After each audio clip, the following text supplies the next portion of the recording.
Jaden, is that speaker on? Excuse me, sorry. I guess we fix the side and it starts, all right? Giorgio, when you're bowling, you can't have it in. I know. All right, folks. The round of 8 has begun. We've got matches for you on the PBA 50 and the PBA side. We've got Landon Carnate, Nick Bagaro, Clay Reese, Giorgio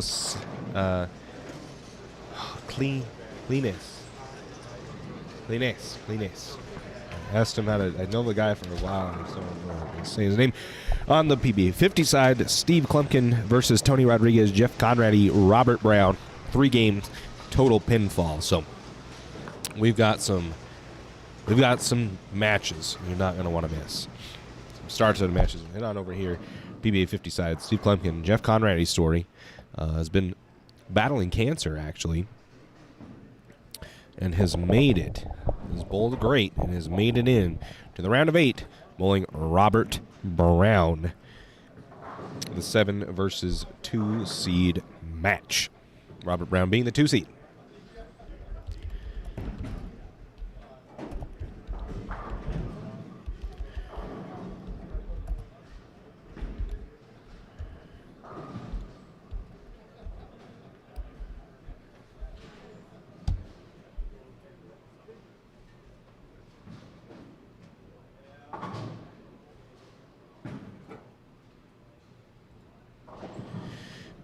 As we get started, Tony Rodriguez strikes where Steve Plumpkin started with a spare. Jeff Conrady also started with a spare, and Robert Brown started with a strike. Head on over here is Giorgio with his delivery. Crossover. The 6-10, Robert Brown. These pairs were not bowled on. They were actually, on the PBA side, these pairs were bowled on. PBA 50, they were not.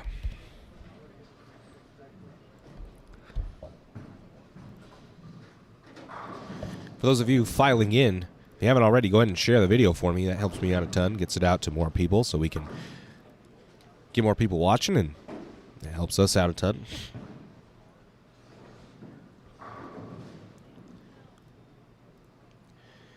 And if you're watching in Facebook land, head on over to YouTube on that link as Jeff Conrady throws his shot.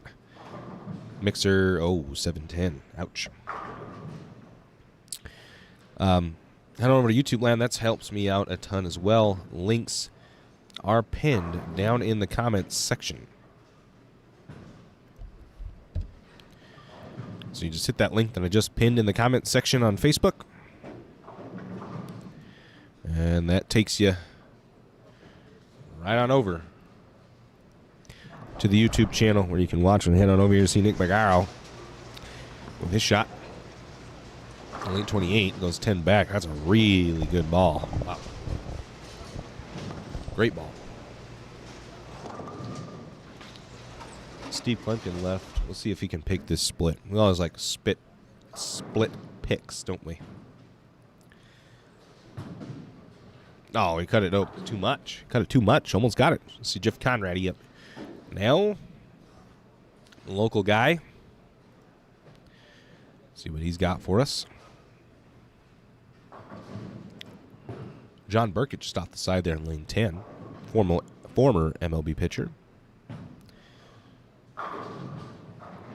Conrady, Messenger. No, not quite enough.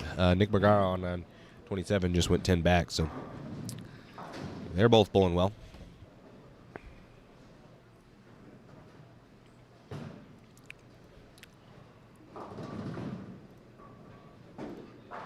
See Plumpkin 10 right on back. We'll head on over to our tournament later on the PBA side.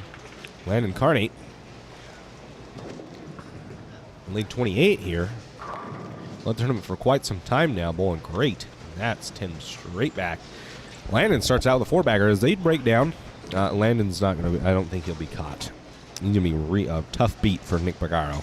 Landon has bowled phenomenally on the burn. So the fact that, he kept himself clean through the fresh there, the first 3 games of Cashier's round was impressive. And now is able to kind of really open up the lane to play the game he likes to play. And that ball looks good. He threw out 300 with that ball doing just that. He's throwing the ball really well. Really well. Guys, I've gone ahead and shared the PBA tournament video. If you haven't done it, go ahead and do it so yourself. It helps us out a ton.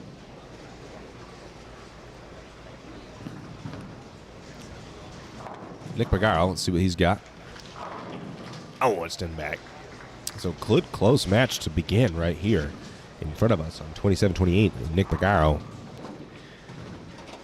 And Landon Carnate, looks like Giorgio Salons has pulled out to an early lead, going spare, there's a strike, spare, strike. He'll go through the face and leave a 3-6-10. We'll head on over to Robert Brown. Oh, man, blower 7. That was a good ball. Wow. That sucks.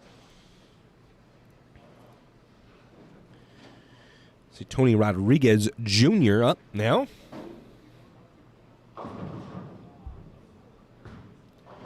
Mixer, yeah. It's a 5-pin to spin a little bit and fall down. Nick Bergaro off camera just left a 2-8-10. 2-10 actually, no 8-pin there. Giorgio will clean up his 3-6-10. Not a gimme, not a spare you want to shoot at.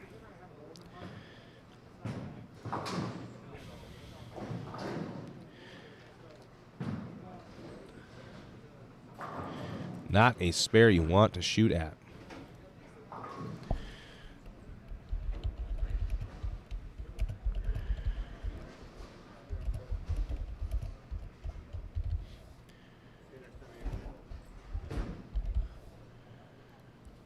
Oh, Steve's going to miss way right. That's not really close.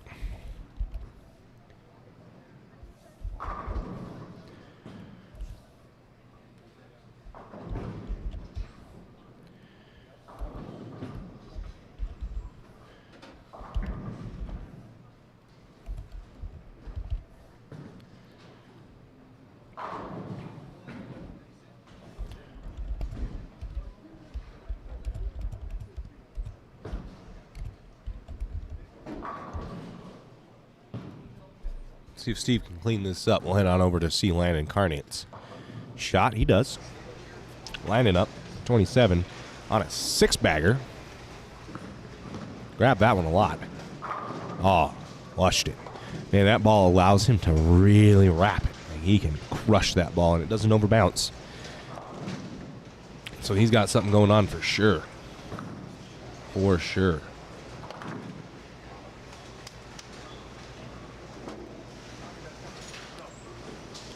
See Nick Pagaro up now. Wait, his answer.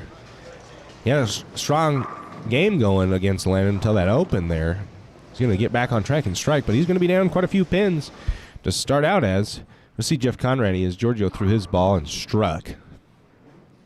No news there. Jeff needs that ball to hook a lot. Gets fortunate, though, and trips the 7 out of the 3-9-7.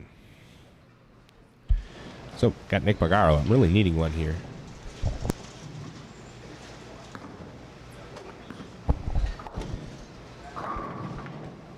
It's Nick, 4 pins. Ouch. Tough break there.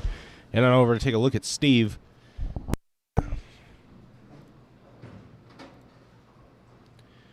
That's flush. That's 10 back. Giorgio up now, only 29. Let you know what Jeff does on his spare. He gets a mixer, and he got it. So Giorgio off to an early lead. Landon off to an early lead. Steve and Tony are a tight one. And Jeff and Robert Brown. Robert Brown off to an early lead. Jeff unable to get his ball really through the pins with 3 9-count spares.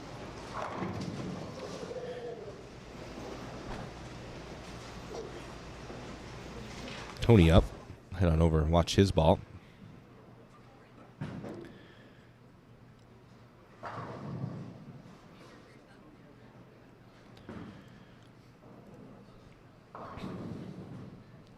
Got Clay Reese up now and Landon, so we'll see their shots real quick.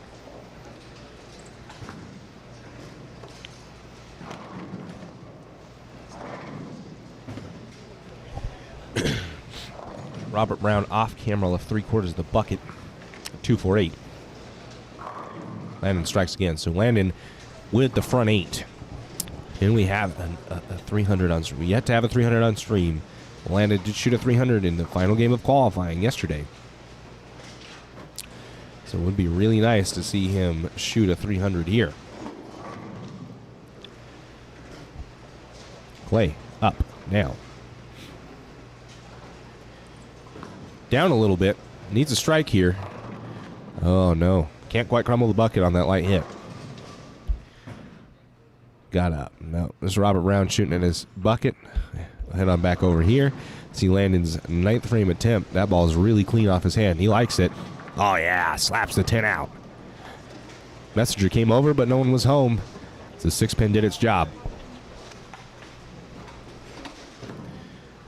Clay shooting at a spare. We're going to watch Steve, though, with his attempt, because Clay does pick his spare. Steve playing very straight on this fresh pattern. These lanes have not been bowled on for the PBA 50 guys. Robert Brown going to step up, but we got Nick McGarrell shooting his shot. Oh, hates it. Oh, 3 off the right. That's terrible. Oh, no. So disaster game for Nick. Like I mentioned, I kind of said before, I didn't think Landon really would be beat. It's going to be a tough task for Nick to try to beat Landon, especially when Landon was so comfortable on this fresh. Robert Brown just struck off camera. Giorgio mixes one up. So we'll head back over here. Nick went 3 off the right. I'll update you on when he does. He barely picks it. 2-pin fell very late. Stevie K mix one up. And Steve's on a 3-bagger, so he tightens that match back up. And Jeff Conrad really needing one here. He's up there on lane 14. So Jeff Conrad could really use a strike here. Let's see what he's got for us. Hiram Max. Ball looks better. Oh, super high flush. Leads a 6-pin. So, Giorgio? No, mixer, no. So Giorgio had a little bit of a lead there. Clay not able to strike enough to take it back. These are 3-game total pinfall matches. As Nick is going to start filling the 10th frame and needs them all to stay in somewhat relevant.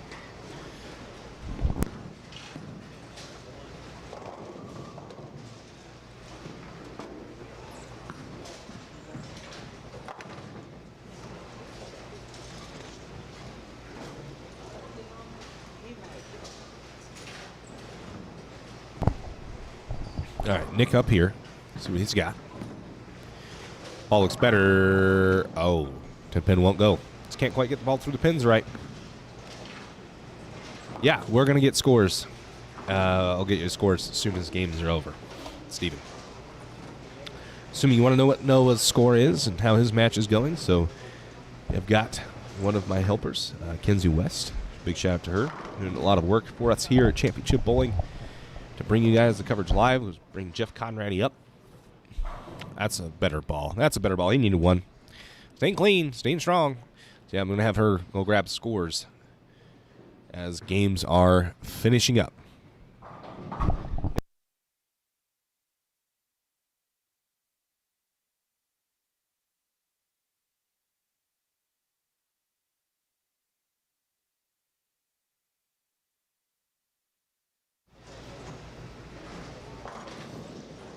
All right. Landed on the front 9. For those of you in the live stream, you're watching potential 300 here on stream. Man. Come on, bruh. Well, commanding lead for Landon. Still can't get a 300 on stream, which is getting frustrating. No one will do it for me.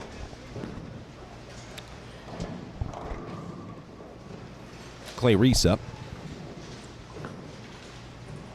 Doesn't look comfortable. Nope. Grab that one. Does not look comfortable down at the line.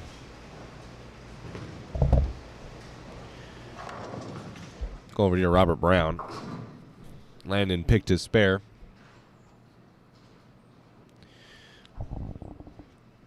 See what Robert Brown's got. PBA 50 guys a lot more deliberate I've seen in their shots as Robert Brown packs 10. So Robert's up. Off to a hot start. A lot of strikes. Jeff's going to have a tough task here as they break this pair down. Neither player is going to see much transition since one's a righty, one's a lefty. As Steve Plumpkin gets a four-bagger, extends his lead a little bit after an open from Tony Rodriguez with his four-bagger. So yeah, Steven, if you're in the chat still, yeah, we'll get you the score for Noah's match. There's a good shot by Jeff Conradi. Get on over here. The match between Landon and Nick Bagaro. Over, or the first game is done. Again, this is 3 games of total pinfall, so we're moving right along with that match. Not moving pairs, so each bowler will get 3 games on 1 pair.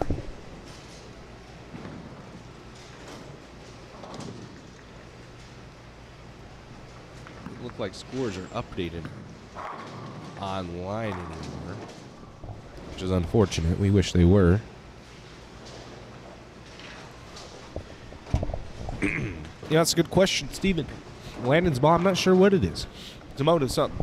I think he was throwing, it's the same ball that I think he was throwing that he's got a picture on our Facebook page that he shot 300 with.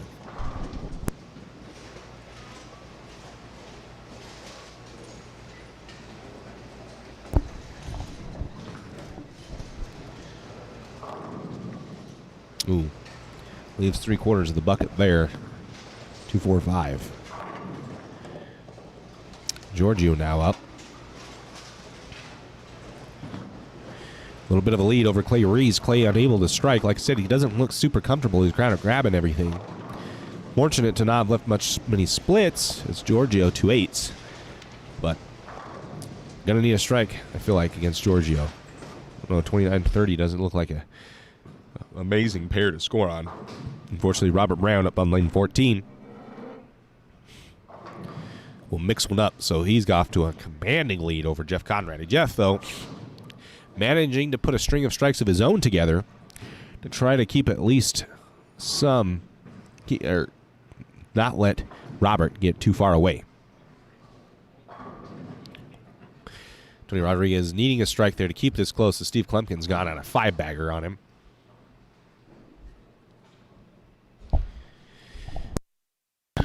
Head on over and watch Landon's shot as Robert does take a little bit of time on the approach. Oh.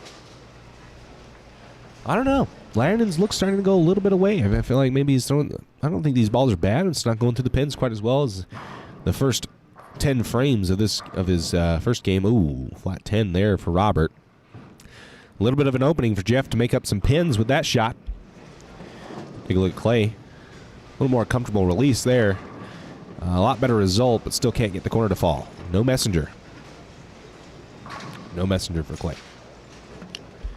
Tony Rodriguez up now, really needing to fill the 10th here, keep Steve within striking distance for the next 2 games, and he does, so solid finish there. He'll shoot 230.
All right.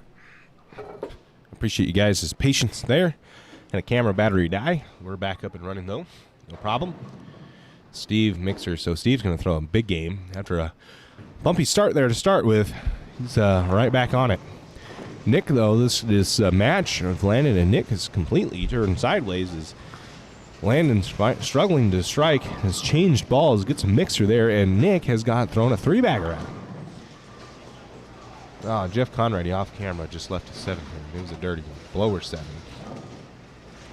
In the first frame of the 10th, really could have made up a lot of pins there with a strike. And does not, unfortunately, convert. Giorgio, good ball there to start off the second game of their match. SK, 2-8-10. Well, fortunately, that's in the second ball in the 10th, not the first, for Steve.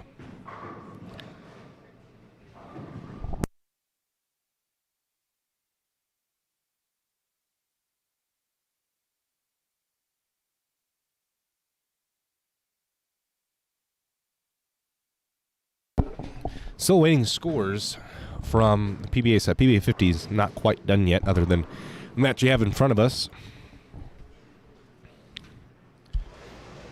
It does now look like I have scores. First game scores for these matches on... Oh, Nick Bergaro, Swisher. Okay. So, in front of us, we knew 277, 198. 29-30 was 213 for Giorgio, 179 for Clay. As Jeff Conrady pocket 710s, he's going to need to switch balls. His ball is not striking. Higher max, not striking. Christopher Tolsky, Dallas Burke. Christopher Tolsky shoots 191, Dallas Burke 186. Noah Gallegos shoots 191, and Austin Hunt shoots 216. So Austin Hunt leads that match by a few. Steven, there's your scores. Getting them as soon as I possibly can. Nick, and a 5-bagger. Nick coming right back after a shaky match to try and even it up, because he's down almost what is it, 80 pins? Almost 80 pins, so he's going to make some of them up.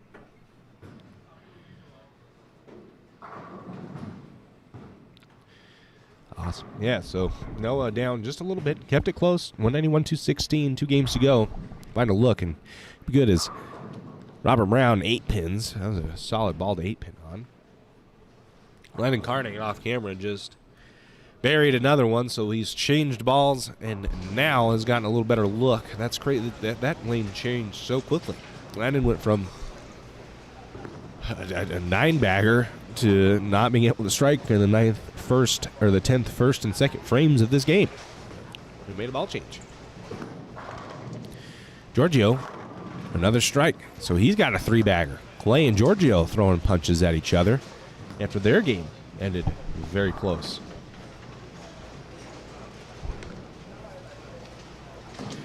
Landed up here, working on a 3-bagger to Nick's 5. And he strikes again. That ball is going through the pins much better than the previous ball he was using.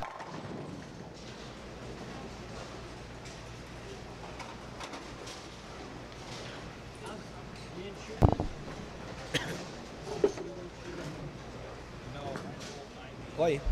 Lane 30. Mixer, no messenger. Messenger, 7-pin falls late, but 10-pin will stand.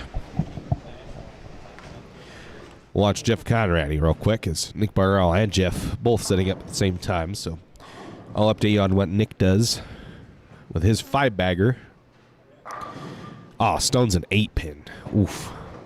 As Jeff goes high flush to start his match. That's a good start for Jeff. Nick Barrell, 8 solid. I mean, Stone's an 8-pin on a 5-bagger. That's got to be tough knowing you got to strike a lot now to catch up to Landon, who's also striking a bunch.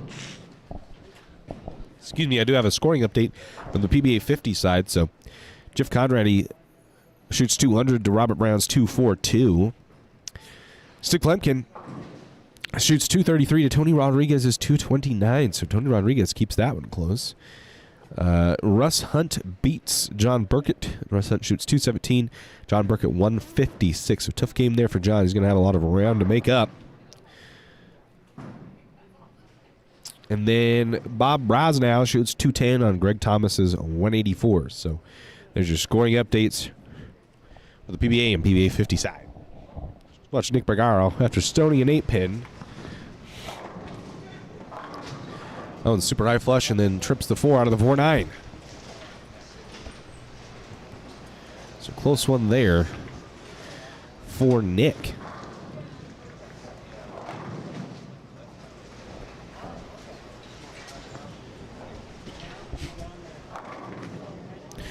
Giorgio gets one again. So Giorgio on a 4-bagger. Wanted to really put a lot of pressure on the Clay. Clay and Giorgio were my 2 and 3 seeds, my power rankings. That's Steve Plumpkin, who's up right now on the PBA 50 side. My pick to win that. So to the 8.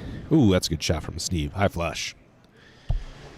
So out of the 8 that I chose, Landon was 1, Nick was 1, Giorgio was 1, Clay was 1, Christopher was 1. I had 5 of the 8 in my power rankings. Who I did not select: Dallas Burke, who made a good run late. Game 3 of Cash's round, Noah Gallegos and Austin Hunt. Not part of my power rankings is Landon Pax 10.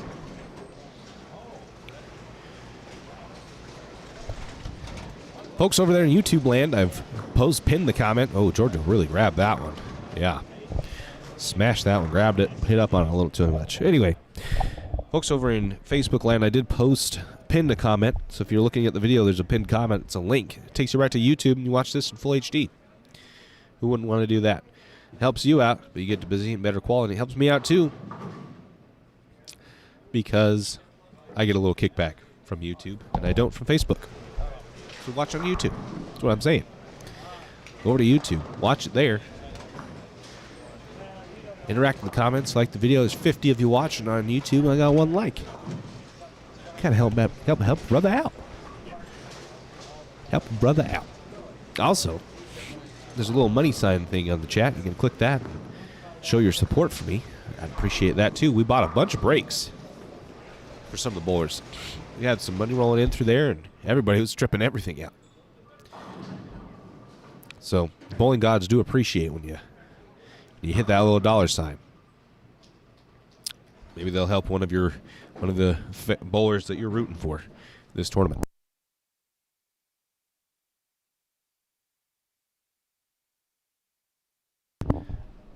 On over here, Clay Reese. Pax 10, that's a good shot. He needs a couple of strikes to even up his match with Giorgio. Robert Brown likes it. Mixer, yeah, got it. And we'll see Tony Rodriguez up on lane 11 in his match against Steve. These guys have yet to miss. 8 strikes thrown between the two of them. That ball needs to turn. Oh, it does. Yeah, he's pumped. So pressure put right onto Steve now. Tony Rodriguez throwing some haymakers at him. After keeping that game close, Steve shoots 233, and Tony shoots 229, so 4 pins down. And Tony now throwing some haymakers at Steve. Clay Reese, 29, likes it. Yep. For good reason. That ball is great. So he's got a 3-bagger. Trying to gain some ground here on Giorgio. McGraw slaps the 10 out. He's been bounced off that wall super fast. Let's see what Steve's got for us. That was his answer. High flush. That's what's his answer. That's typically Steve's answer to everything. You ask him a question, he just throws a strike high flush. Literally. Like we'll be in our meeting in the morning. Hey, Steve, what do you think about this? He just throws a ball down in the lanes. High flush. That's what he does. Giorgio cannot mix one out, leaves the 7 pin. So Clay gaining some ground on Giorgio in his match.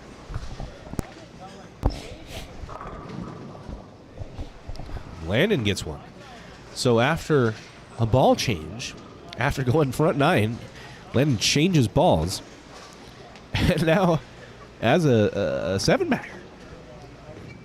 That's legit. We got Steve right here. High flush. So those guys haven't missed. Steve and Tony have yet to miss.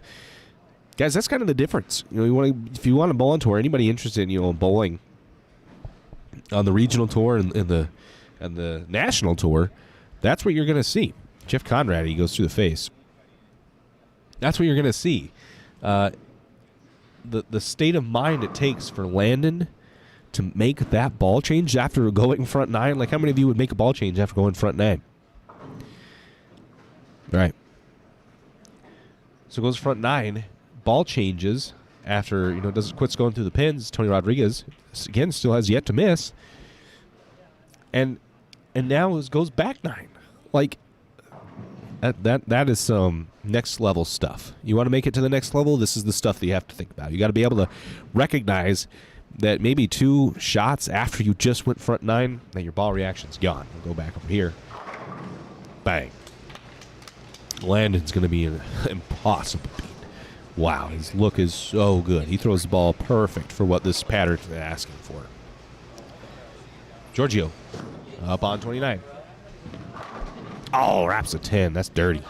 So Clay now having some momentum. Tony Rodriguez just struck. He has front 7. Steve has front 6. And their match is close. Yeah, you're right, Steven.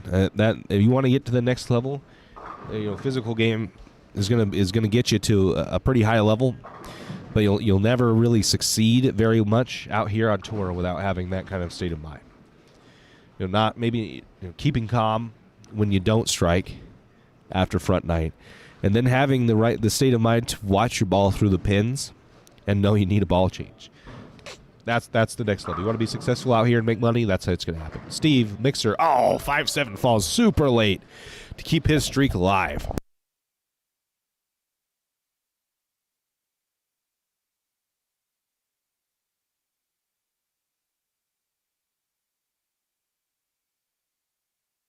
Insane. We're going to have double 300 paces here on stream. Nothing going on there as Robert Brown strikes. We'll head over here to Clay Reese on a 3-bagger. Giorgio's got a 4-bagger, spare. Clay buries another one. So it looks like maybe Giorgio either isn't throwing the ball great or has a ball in his hands. And on back here, Steve Plumpkin in his 8th frame on the front 7.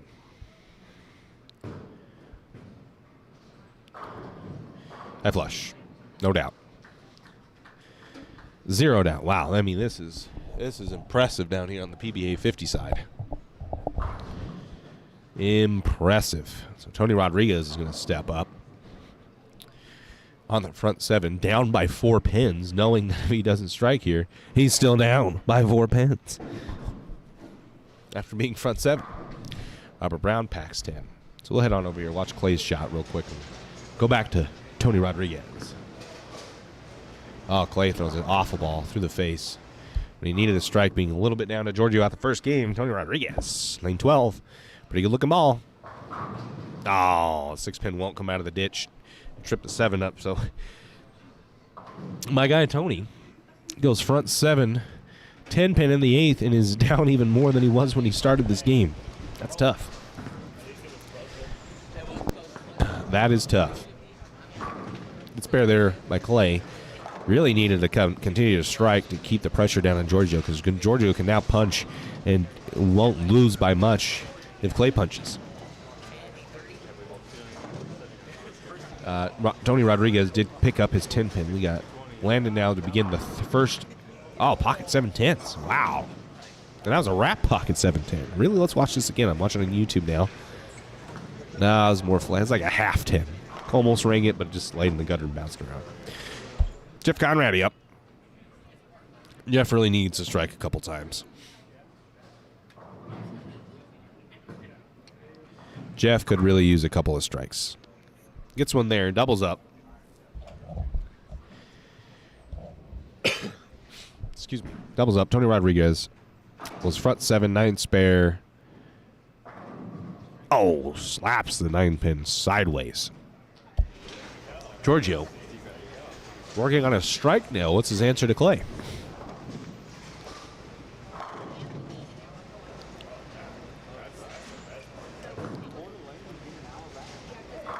Oh, yeah, likes it. Likes it. Yeah, I don't know. I mean, he's been really locked in with his ball changes. I'd probably throw that one more time. That was, I don't know. That was a pretty good ball, so maybe. Let's see. Maybe that's the reason he's up there and I'm back here. Ball is pretty good off his hand. He liked it a lot. It just did not go with the pins. John Burkett strikes there on lane 10, just off screen.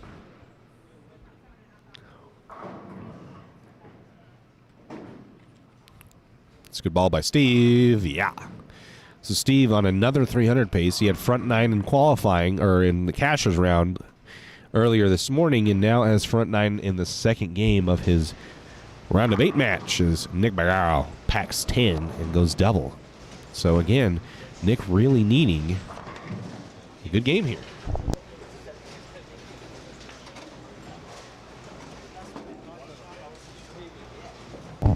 So I should have a scoring update here momentarily for you, Steven. You know, as a match.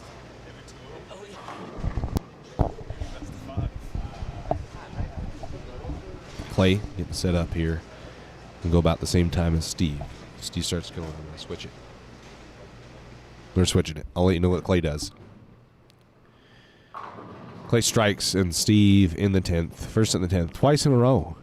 I'm going to rail Steve. As long as Steve wins tonight, or today, when we get to work tomorrow, I'm going to rail Steve. Rail Steve for screwing up 2 300s. One of them being on stream. Landon, look at this. News update. Landon 479s. Doesn't look like he changed balls. But Landon goes pocket 710 479. So I didn't see that shot. I just saw the result. Steve and I would have done the same. I would have thrown it in the sand. Landon does throw the same ball again and 479s. Now what do you do? I didn't see if it was a good or bad shot. When he threw it and got back off the lane, he looked a little confused. So that's not a good sign.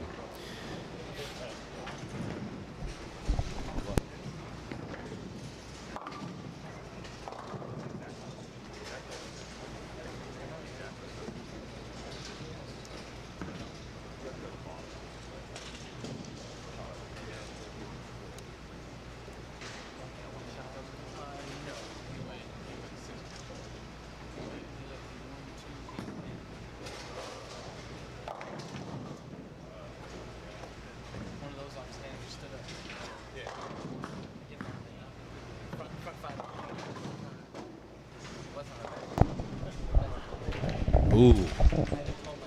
Off screen, Tony Gonzalez. Why do I keep saying that? Tony Rodriguez. Goodness. Now doubles. Goes strike in the 9th, strike in the 10th. For real, huh? Landon just struck, by the way. I didn't see if he changed balls or not. I don't think he did. Tony Rodriguez, though, happening now, was down 4. Looking to be in bad shape as Steve opens in the 10th. Steve shoots 260. Tony can now take the lead in this match with a strike right here. Yeah, he got it. So Tony shoot 279 and take the lead. Tough to throw front 9 and lose the lead. Vinny, that's correct. 3 game totals. 3 game total pinfall.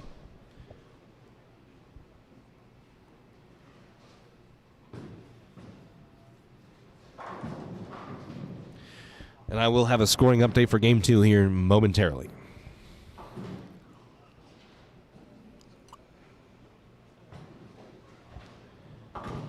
Nick spares. In time. So Tony shoots 277 and takes over the lead. He was down by 4, now up by 15, by 11. Right on over here, I'll let you know what Jeff Conrady does with his spare. Jeff struggling a little bit to get his ball through the pins. Jeff did pick his spare. Nick Bagaro down. Needs a lot of strikes here to get back in this match.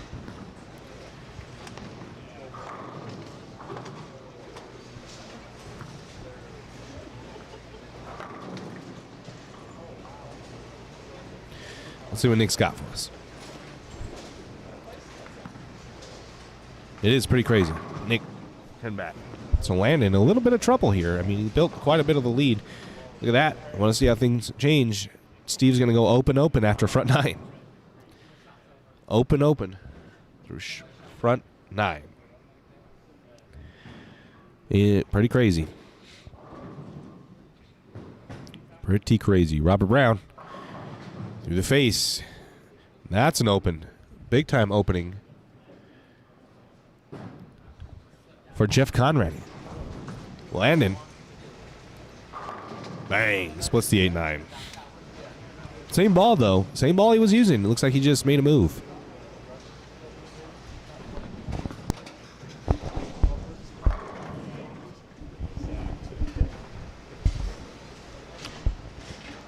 Looks like Landon made a good move. But Brown does not make his spare, convert his spare, so I'm waiting on scoring updates. Should have them just in a second as matches, game 2 of these matches are wrapping up. It's a bit all over the house here. It's a 40-lane center, so it's not small. Tony Rodriguez strikes off camera. Landon, yeah, so definitely a good move. Looks like he's upset about something. I don't know what it was, but he's got a pretty solid mental game. Like that's about as much emotion as you're going to see from Landon right there. Oh, can't get the 7 to go on the mixer for Clay. Robert can, though. Just trickles it off. Just kind of shoves it. Just falls over. Nick off camera just packed 10. So Nick's got a double. Tony Rodriguez to really put some pressure on Steve, and does. Tony's looks great. Tony's rolling, and Steve is trending downward as Clay Reese just whiffs the 7-pin. Ooh.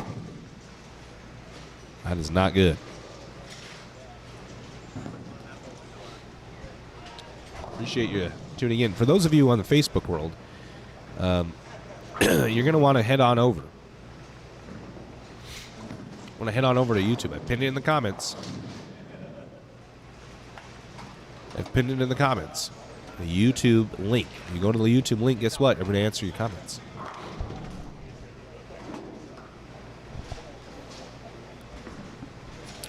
Steve, off camera here. Put him on now. He strikes. So Steve goes open, open. 9-bagger. Open, open. Strike. Landon on a 3-bagger now. Through the face. He thought that was pretty good. So 27-28, not looking like a good pair. I mean, I guess not looking like a good pair, like a pretty good pair. And these guys are just duking it out. And Landon a little bit lost. He goes open, open, 3-baggers, another split. Wow. Giorgio to the face, he will split. Steve packs 10.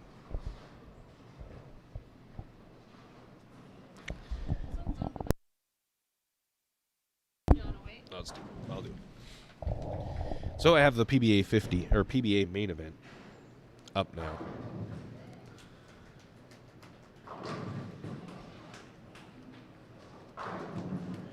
I'm just going to go ahead and add the scores up. So Landon goes 277, 278. To go 555 after 2. Nick Bergaro goes 198, 257. Go 455. So our guy, Nick, is down 100 pins. And that, I think, puts him pretty much mathematically out as Landon picked the split off camera here while I'm doing the math. Jeff Conradi up. Needs it to turn. Landon does strike. Jeff goes high flush.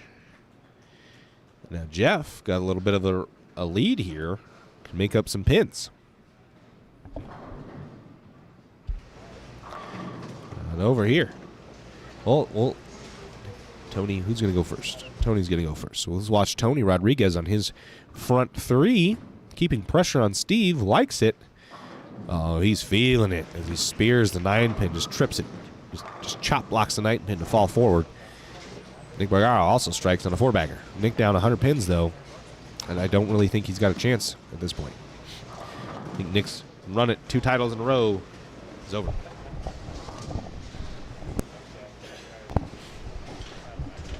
Clay up now on lane 29. Down to Giorgio. he cannot get the 7-pin to fall. That's the second 7-pin. He missed the first one. Goes 7-pin whiff, strike, 7-pin. See Steve, that misses it right and whiffs the head pin right. And leaves the 1-2-7 or 1-2-10. Nick on his 4-bagger extends it out to 5. So disappointing now that Nick started to strike after a 198. Disappointing game there. And is now down 100 pins.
So the match between Nick, excuse me, I was adding up some scores.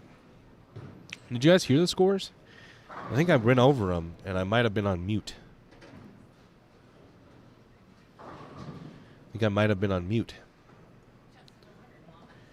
Comment if you heard them, if you heard the scores. Throw a comment in the chat here on YouTube if you heard the scores. Tony, 4 pins.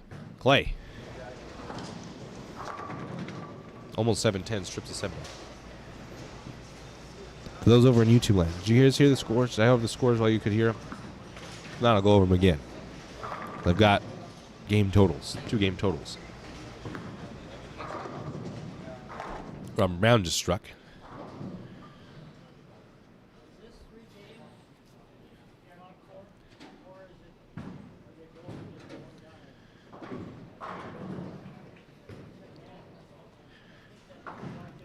Not getting any comments on YouTube land. I don't know if that means I should assume you guys did hear it or didn't. It's the end of Landon's game. Strike at the 10. Just getting a look here at this point. Mixer, no. All right, back to Jeff Conradi. Oh, thank you.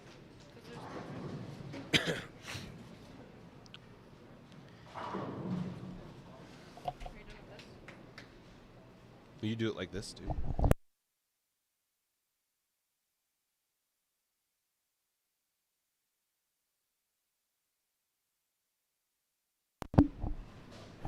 Okay. I have PBA 50 scores here. You got Jeff Conradi up. Working on a strike. See what he's got real quick. We'll hit on over Giorgio, who's got a small lead over Clay Reese's. Jeff Conradi goes to the face. 3. And Giorgio knows he needs him. So we've got Bob Rods now at 378. Greg Thomas at 430. I've got Russ Hunt at 423 and John Burke at 423. Excuse me. Russ Hunt at 423, John Burkett at 329. So 100 pin lead there for Russ. Clay up. Really needs a strike here. Got it. Tony Rodriguez 495. Is that right? No. Steve Plumpkin 495. Tony Rodriguez 506. Jeff Conradi 400. Robert Brown 449. So Jeff really needs a big time game. Robert looks like he's got a couple of strikes going.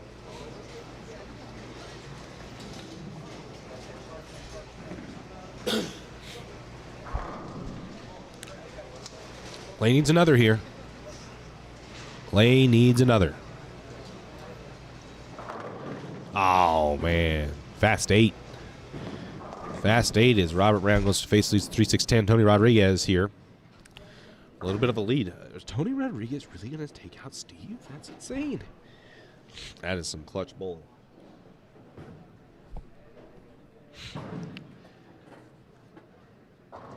Oh, high flush trips the 4-7-10 out.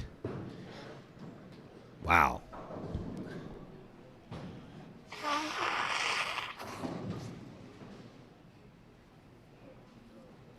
Well, this is impressive, folks.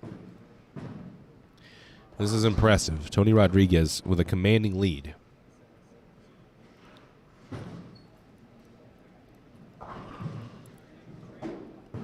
With a commanding lead. Now, over Steve Plumpkin. Giorgio just struck to open up his lead a little bit on Clay. It looks like Giorgio's going to take that match. I just missed Tony. Tony just struck again.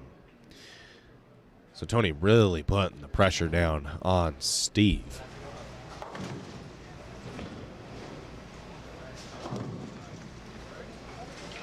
This is really impressive to watch. Giorgio, a chance to just pretty much put the dagger into Clay. Grab the crap out of that. Gets it to go through the pins right. Head over to Robert Brown. He'll strike. So Robert Brown putting a lot of pressure on Jeff Conradi to perform.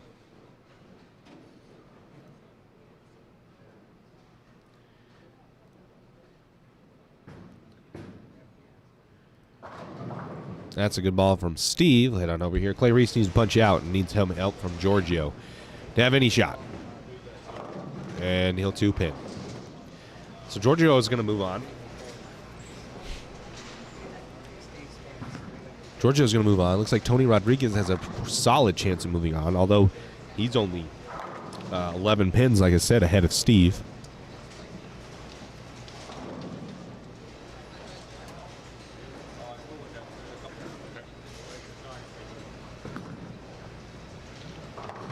Those of you in YouTube land, I check on the, there's no volume on YouTube, is that right? Huh. I see. Well, Steve Conradi picks his spare off camera. Steve misses. So, Phil, as Patrick O'Rourke would say, his run's come to an end, and Steve's going to miss a spare. That's very un-Steve-like, and that's going to be the dagger for Steve, so he's going to be done. So Tony Rodriguez will beat Steve Klumpkin. Giorgio will beat Clay Reese, a.k.a. Phil Mickelson. Won't complete the PGA Championship victory like Phil did. It is best. It's a 3-game total pinfall match. Thanks for answering there, Kelly. Steve looked great, and then he lost his look, and it looks like he just got maybe a little frustrated. It's good enough from Tony. He's going to pick a spare as these technicalities rack up. Landon Carnate is going to win his match. Clay Reese, or Giorgio is going to win his match. Tony Rodriguez is going to win his match. Our Jeff Conrady match is still pretty close. That's about 50 sticks. 49 sticks to the bad for Jeff, so he needs to have a huge game. He looks a little bit defeated. Robert Brown has put together a pretty good game and has been striking a decent amount.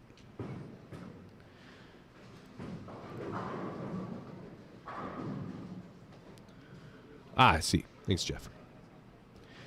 Thank you. Ah, sweet. Thanks, Jeff and Braden. Appreciate the feedback. So Robert Brown putting a lot of pressure. That's another strike.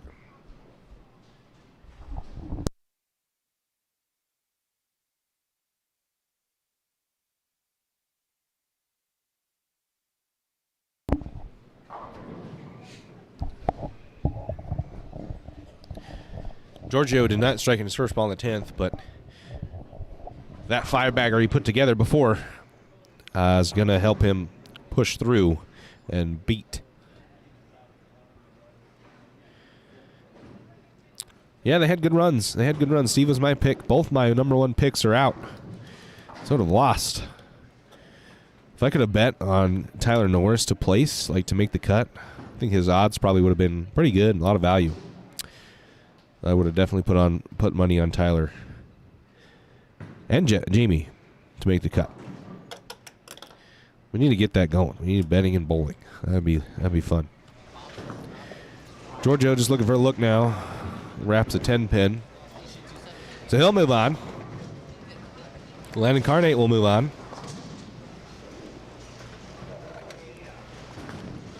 Tony Rodriguez will move on. We just see a strike there. Took the 4.79 out. So he'll beat Steve.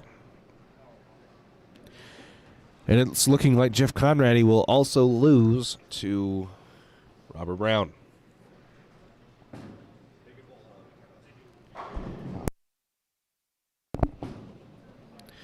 Also, from the looks of it, it looks like Austin.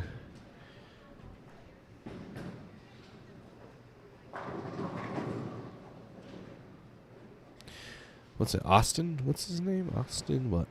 Austin Hunt looks like he also lost his match to Noah Gallegos. That's what I'm seeing. I don't know that officially yet, and I don't have the scores for it yet. The Dallas Burke match. I'm getting scores on those momentarily. I'll have them just in a second.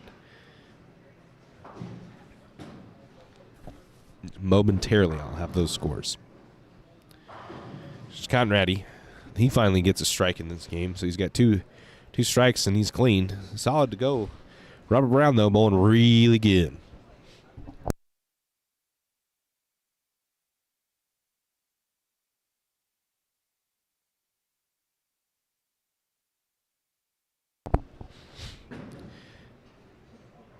Yeah, I'm thinking Noah has won. I saw Austin walking out with his bags. I don't have those scores quite yet. I'm collecting them now.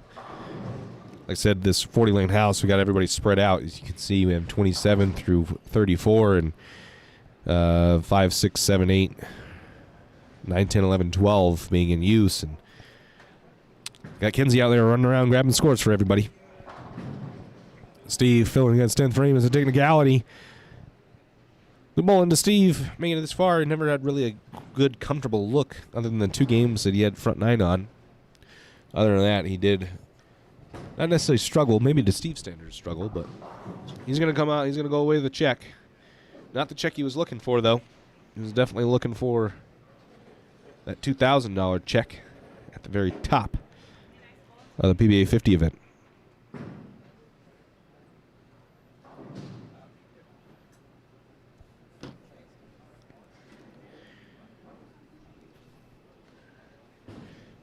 Should have scores here in just a moment.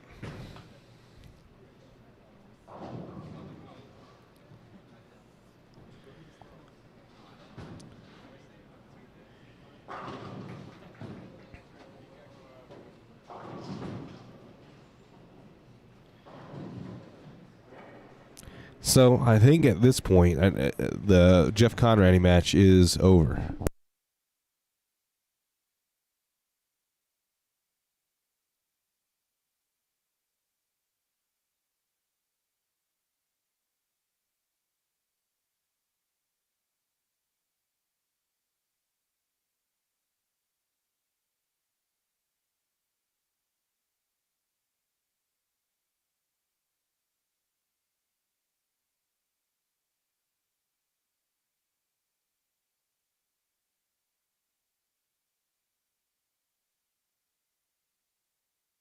All right, so updates on matches. Landon Carnate wins 777 to 712. Giorgio wins 687 to 615. Noah Gallegos wins 681 to 636. So Noah, I do not have scores for the Dallas Burke match yet. Do not have scores for the Dallas Burke match yet. That Dallas Burke, Christopher Tulski. Christopher Tulski was 404 to Dallas Burke's 370. They are finishing up right now. Dallas Burke just opened, though, in the 10th. So it looks like Christopher Tulski is going to take that. Sorry about that, Steven. Ronnie, I just talked to Tony. Tony's going to be bolting here in just a second. Didn't even know you were watching him take down Steve Plumpkin. Didn't even know. So, yeah, Tony wants to give a shout-out to his mom and dad and Ronnie and his daughter, I guess. I believe that's what he told me. A lot of stuff going on. But yeah, you're gonna be seeing him up here. So I'm gonna go ahead and adjust our cameras to get the next round of 4 matches. We have 2 matches going on. 8. We'll have all the matches on the live stream. So then you won't be missing anything. So I'm gonna take a quick break. It does not, Robbie. Nope. We go to a round of 4. It's a single elimination bracket. So we're going to a round of 4. 3-game total pinfall match, just like this one. I'm going to take a quick break, move the cameras around, and we'll be right back. Thanks, guys.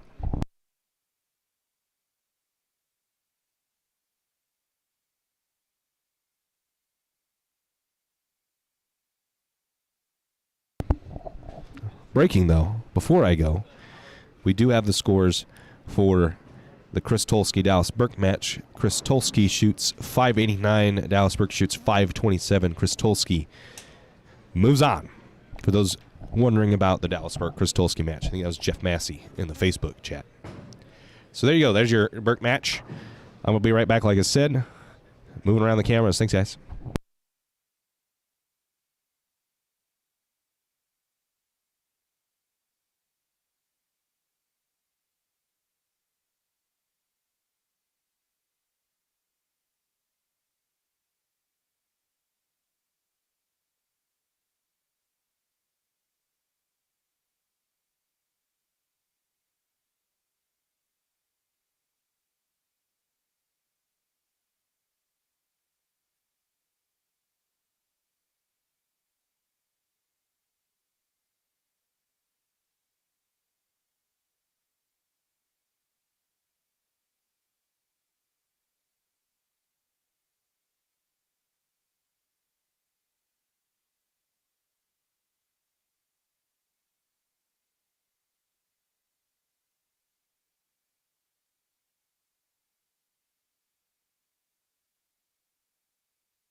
Bang, James Bills. You a real one, homie.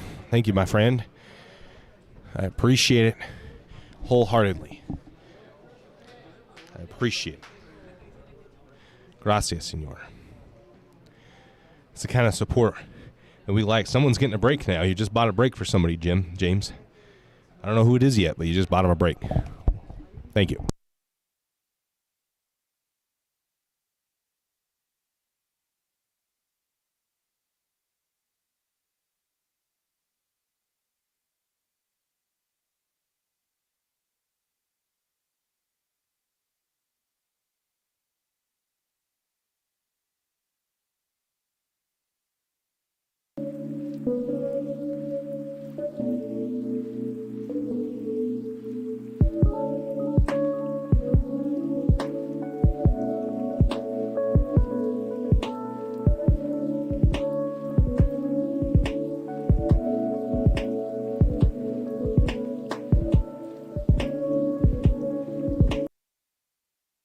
Okay.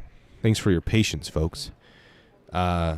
News for the PBA 50 side. So we got scores now for PBA 50. So Bob Rosnow loses to Greg Thomas. Greg Thomas wins 519 to 613.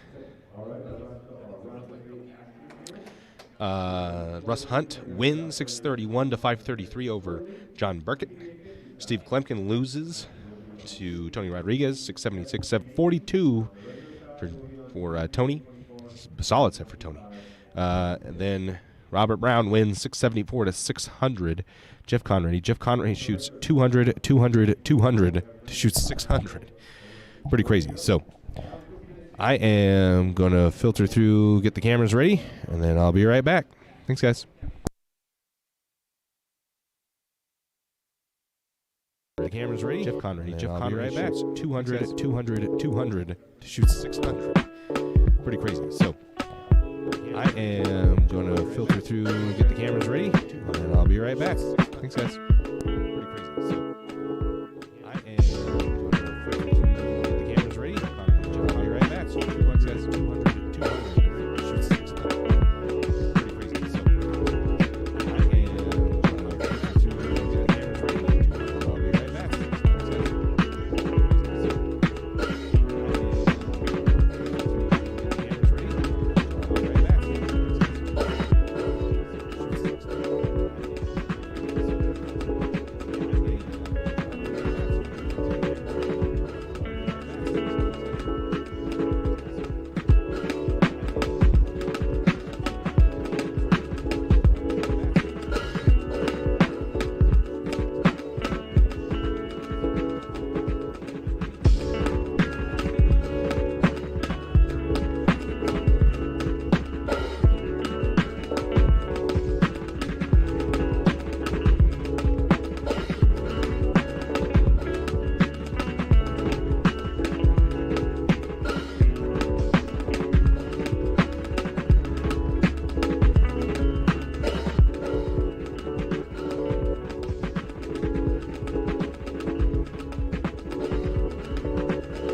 Alrighty, folks. We are got 2.5 minutes left to practice for the round of 4.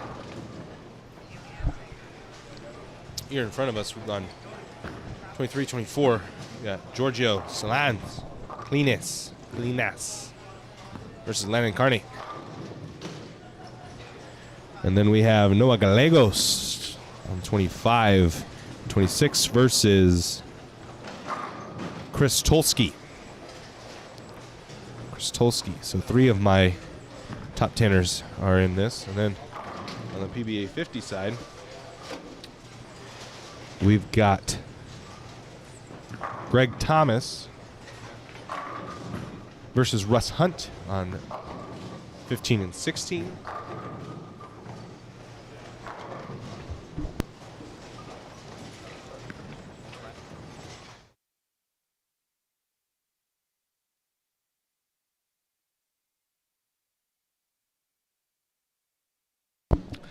And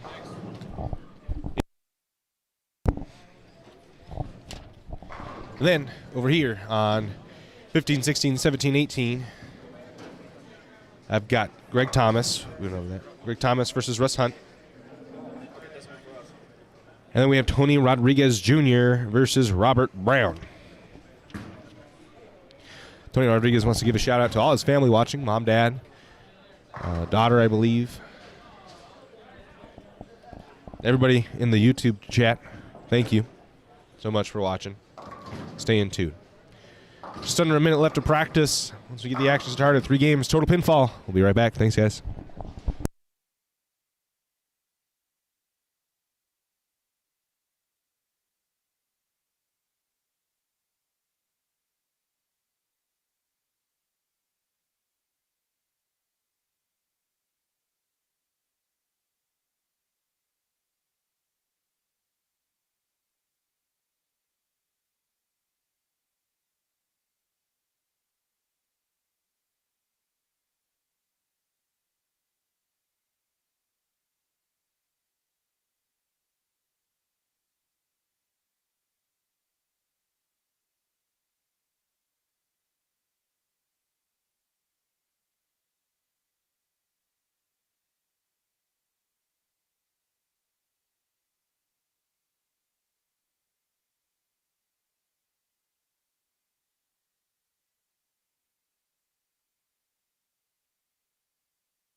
Okay.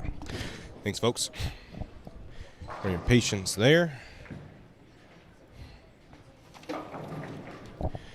So we've got on camera right now Robert Brown and Tony Rodriguez Jr. Like I said, Tony wanted to give a shout out to his family. Thanks for tuning in. The Rodriguez clan. Robert Brown about to throw his shot here. Pick his spare. I'm going to go over here to Giorgio. Picking his spare. And he will.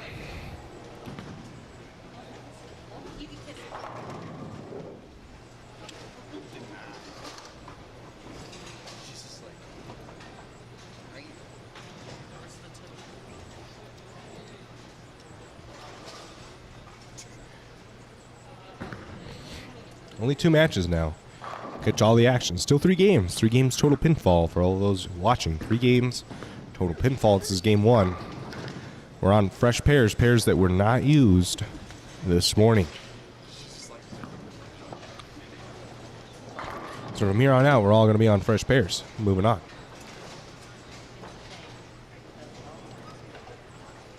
Giorgio versus Landon Carnate. Noah Gallegos versus Chris Tulski here on the PBA side.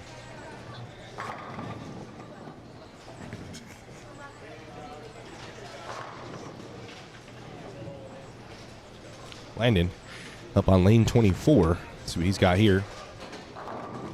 Shot mixer, yeah.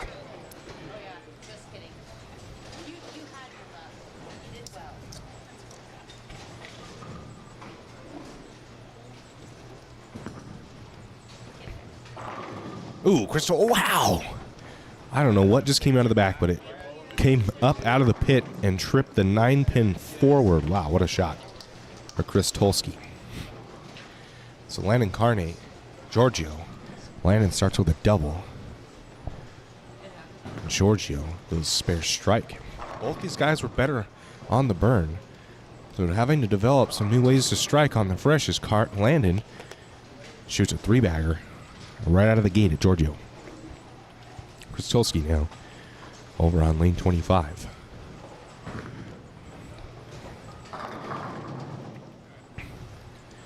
Goes through the face and leaves a 4-pin. Fortunate to only leave the 4-pin. That ball is pretty high on the head pin. Giorgio now on lane 24. Pretty good ball from Giorgio. Ooh, he goes high and also leaves a 4-pin.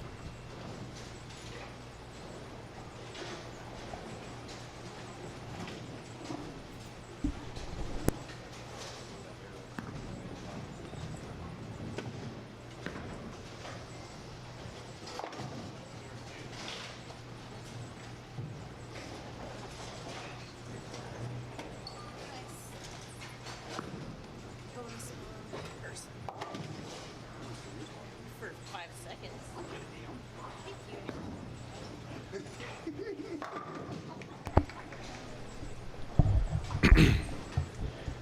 All right, we got Noah Gallegos open spare. Missed that pin right, so struggling here early on 25-26 on the fresh. Head on over to see Robert Brown and his shot against Tony Rodriguez. Oh, trips the 4-7-10 out. That's a good break for Robert. Giorgio in front of us just threw another strike. Greg Thomas over on lane 16. Go light mixer, yes. Team Noah Gallegos' spare attempt. Oh, he'll chop the 1-3. 1-2-4. Ouch. 1-2-4. That's tough there. Landon now on a 3-bagger. Oh, head pin right in front of the 10. Messenger has no help. Just misses. And over on our end here, Tony Rodriguez leaves a 1-2. Greg Thomas leaves a 2-10. So a lot of guys coming in light. Going from, 3 games on one pattern. These have been used to first game 1 on a fresh pattern that's been sitting for some time.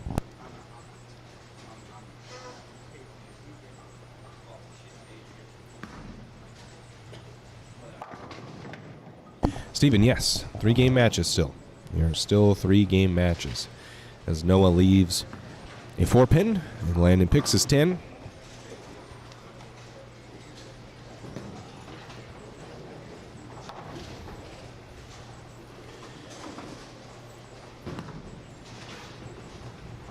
It's a good spare there. Tony Rodriguez Jr. up now on lane 17. After having an open, spare strike open, high flush, trips the 9-pin. Russ Hunt up now.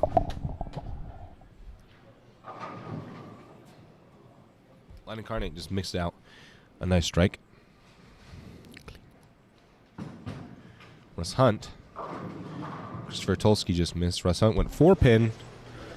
Now we have Giorgio Klinis on lane 24.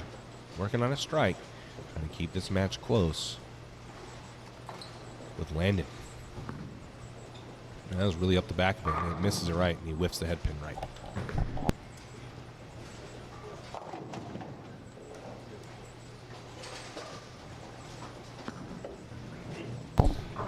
Head on over here as Ristolsky picks up his spare. See Russ Hunt at his spare. Spare shooting going on right now. These pairs playing a little tougher than what the guys were bowling on before. Just a tad bit tougher.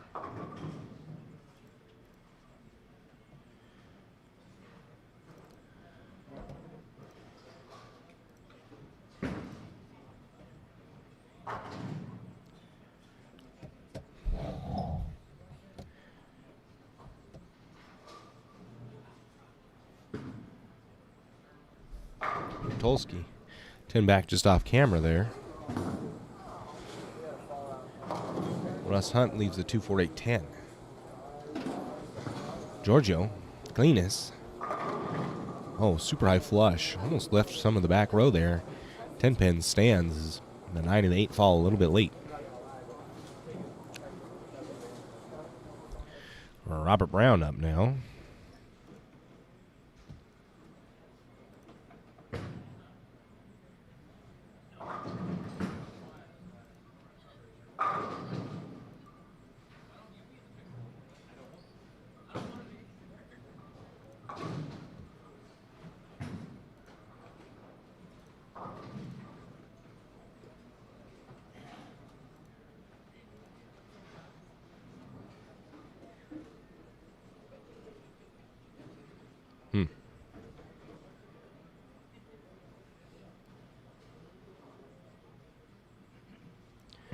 Robert Brown at his spare. Let's see. Brandon Carney, flush, 4 pin. Ouch. So, not a lot of breaks being had. They have not, Stephen. Nope, these are all fresh. These have not been touched all day. They laid it down at like 7:30 this morning. All the lanes, leave the dragon pattern on them. And then these legs have just been sitting. So yeah, each time they pull on a pair that hasn't been used, it's going to play a little bit different. Well, it's that time to adhere to the lane surface. So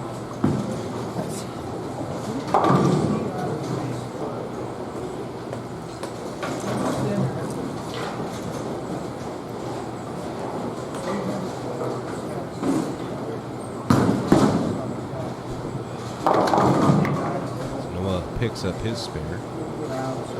And Landon and Chris. Shots in the 7th frame, 6th frame.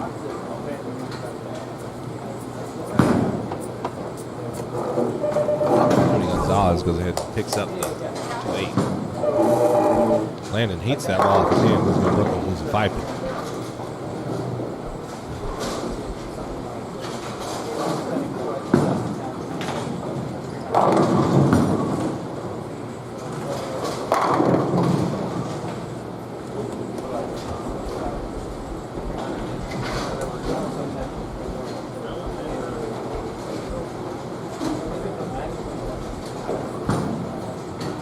Landon 5 minutes to pick it.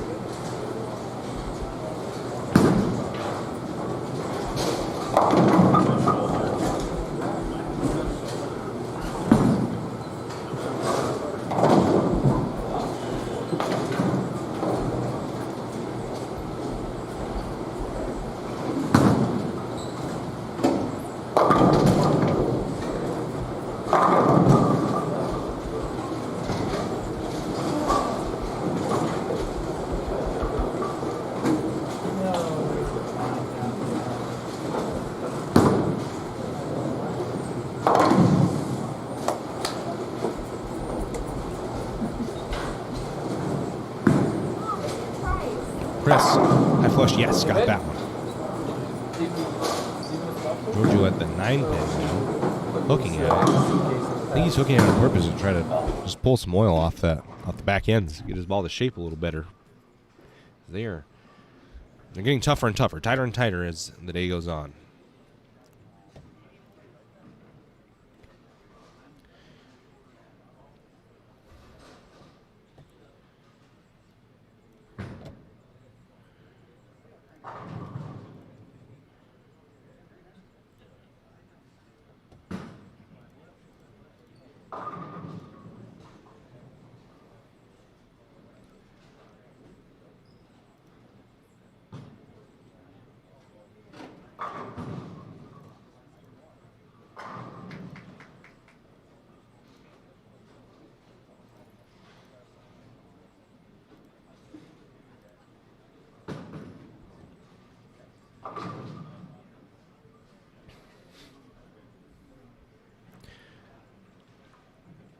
Now we see Greg Thomas. Looks like these matches are really, really close right now. Not a lot of strikes. No one really pulling away a ton. As Giorgio just whiffed a 10-pin off camera. So door swung open for Landon. Greg Thomas throws his shot and will also 9-pin. Wow, they are playing so tough. Much, much, much harder. Noah, 25. Looking off and open. Oh, better ball wraps the 10-pin. Wow, that was a really good ball.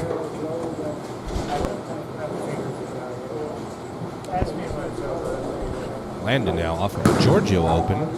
See what he can do. Oh, 4 pins. So it looks like the strategy's been lose a lot of surface, get deep, try to give yourself some hole. And the hits just haven't been there. Is the audio extremely loud? My apologies. Bring that down.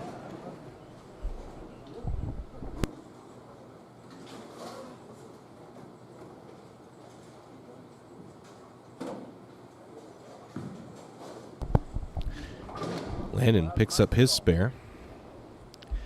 So we'll head over here. Well, I guess let's see Roberts' bucket attempt.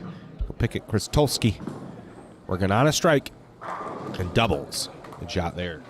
Just a little bit of a lead over Noah. Greg Thomas. Oh, 9 pins again. Goes 9-pin, 9-pin. Ouch. Those are 2 really good balls. 2 really good balls.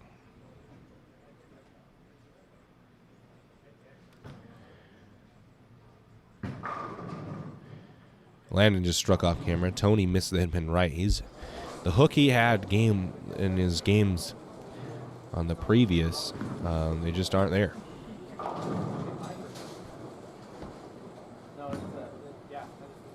They just aren't there.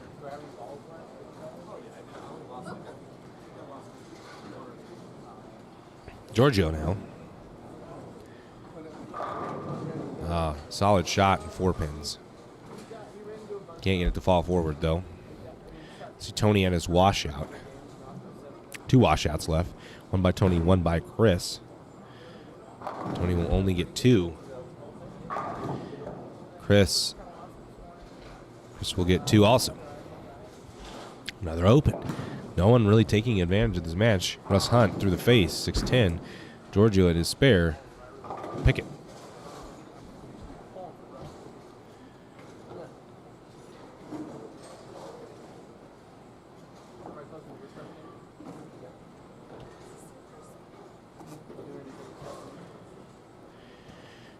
So we have Tony Rodriguez up now. Over on lane 17.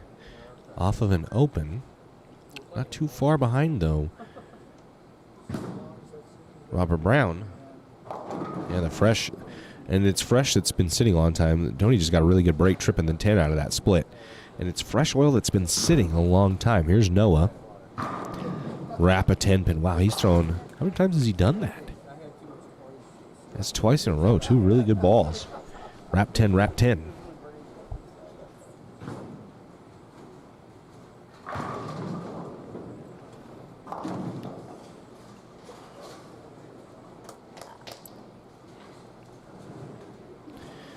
Noah at his 10-pin.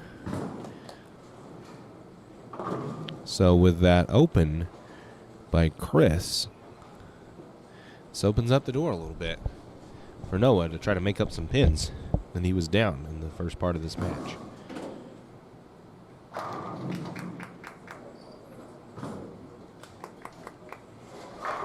Giorgio strikes. That's a good strike. Needed 1.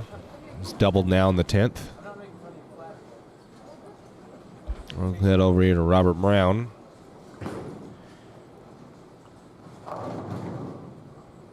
Those of you just joining us, these are 3-game total pinfall matches in the round of 4. Each of these gentlemen has won their match in the round of 8. Now moved on. We'll have 1 more championship match, and again, the best of 3 as Greg Thomas goes to the face. No Gallegos. Pretty good ball there. Oh, through the face, man. This is playing so tough. Big 4. I mean, this pair, these two pairs are playing crazy hard.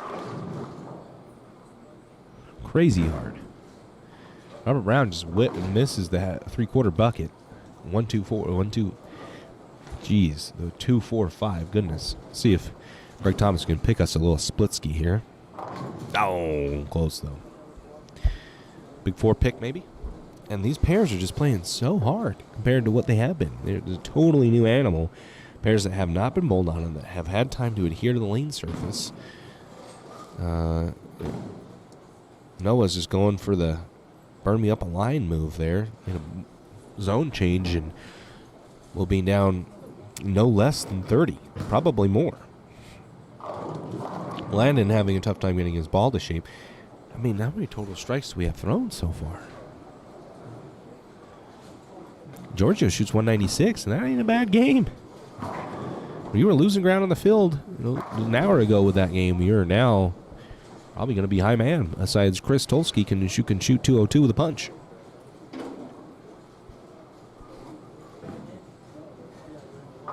Oh, and a shot from Landon. So Landon shoots 205 and is only up 9 to Giorgio. Giorgio gets a big break there.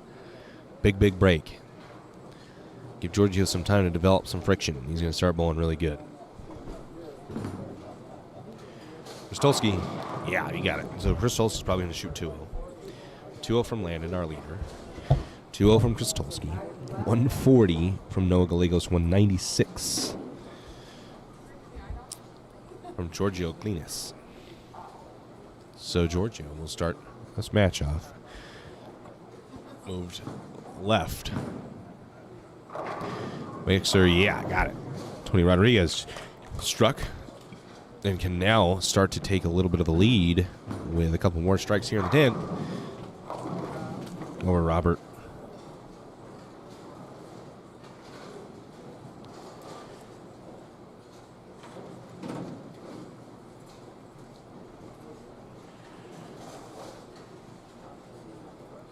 So, Landon responds to his ball reaction. There at the end was bad. He grinded that out for 205.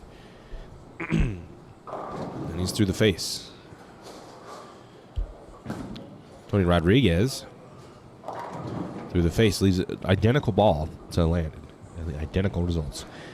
Now Russ Hunt now up. Let's see Russ Hunt's shot and then Noah's shot on 25. And Russ through the face also, but only leaving the 3-6 instead of the 6-10. Noah put up steer on lane 25. Ball's left off his hand. Looks like he's moved though. He's moved a little bit left, and that ball's a lot better. Yeah, he's moved significantly further left on the lane. I don't know, that's like a zone and a half, two zone move. So playing pretty direct, just kind of paralleled everything left to get into that shape where the pattern is. Looks like it paid off. There's not the issue I'm seeing with everybody is there's just not that free friction to right. There used to be a lot of free friction right. You can see Chris Tolsky misses that right. In the past, he probably would get his ball back from there, and now he is not. That's almost missing the headpin right. Robert Brown. Tony Rodriguez opened in the 10th to let Robert Brown back in this match. And he is. With a strike there, that helps Robert Brown very much so. And Krystolski will also open. Russ Hunt. That's a good ball. Russ. It's a really good shot.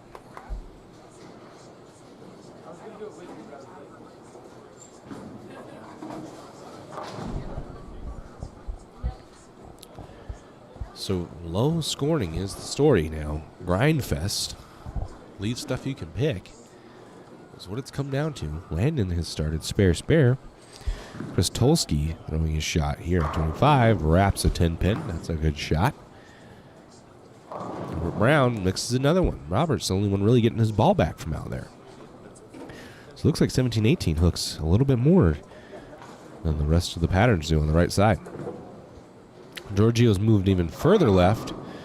Man, that ball does not want to shape down lane, and he leaves an 8-pin. Crumbling 3/4 of the bucket. James, yes. Hit up Skids. They'll help you out. Thank you so much to them for making this possible. Danny, look them up. They'll give you 25% off if you mention the PBA to them. Or $25 off. Whoa, 25%. $25 off, excuse me. $25 off. Let Danny know it skids. You watch the PBA stream where he sponsored us. They'll give you $25 off your mobile tire service. Pretty convenient. It's an awesome idea. Surprised no one's done this in the past before. Greg Thomas goes to the face. Noah Gallegos up. Lane 26.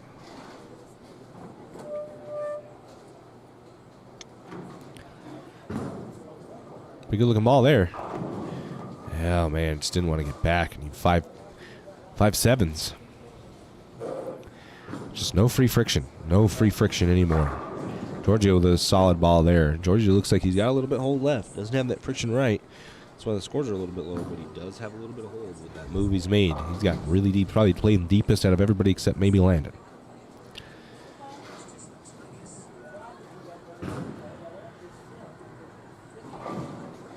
Wow, hey, there's a split pick from Noah. Picks the 5-7 and takes a little bit of a lead. See what Landon's got here for us.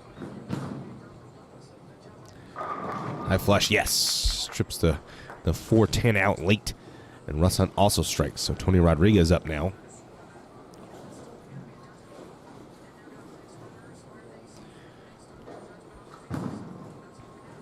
Good ball from him. Almost crosses over.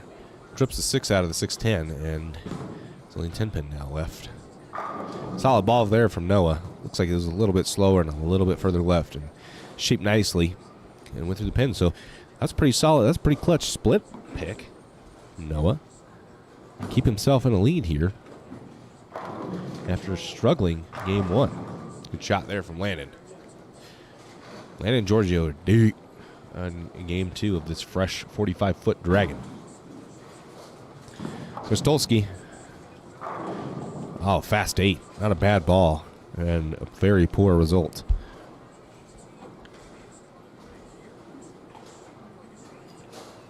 I'd be a little bit disappointed in that.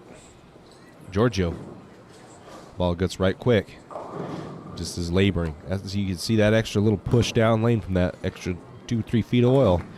Ball just does not want to shape off of it. And it really honestly has been shaping from there all week. All week it's been shaping from there.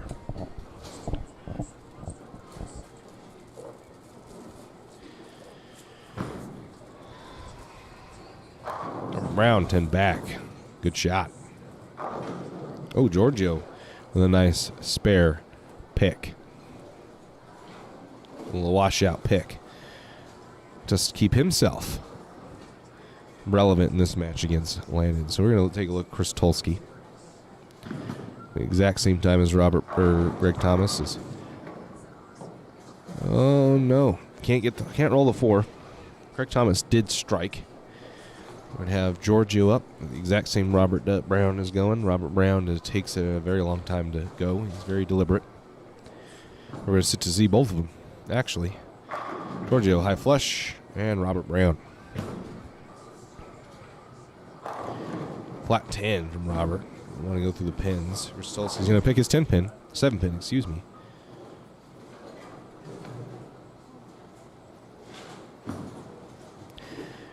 Yeah, it's really interesting to see just how tough they're playing. Greg Thomas is down doubled. Greg's got a little bit of a look. You see how quickly both Landon and Giorgio have gotten left. Just how different this pair is playing to try to get some hold, and then Landon's ball doesn't hold. Through the face, they are playing extremely tough.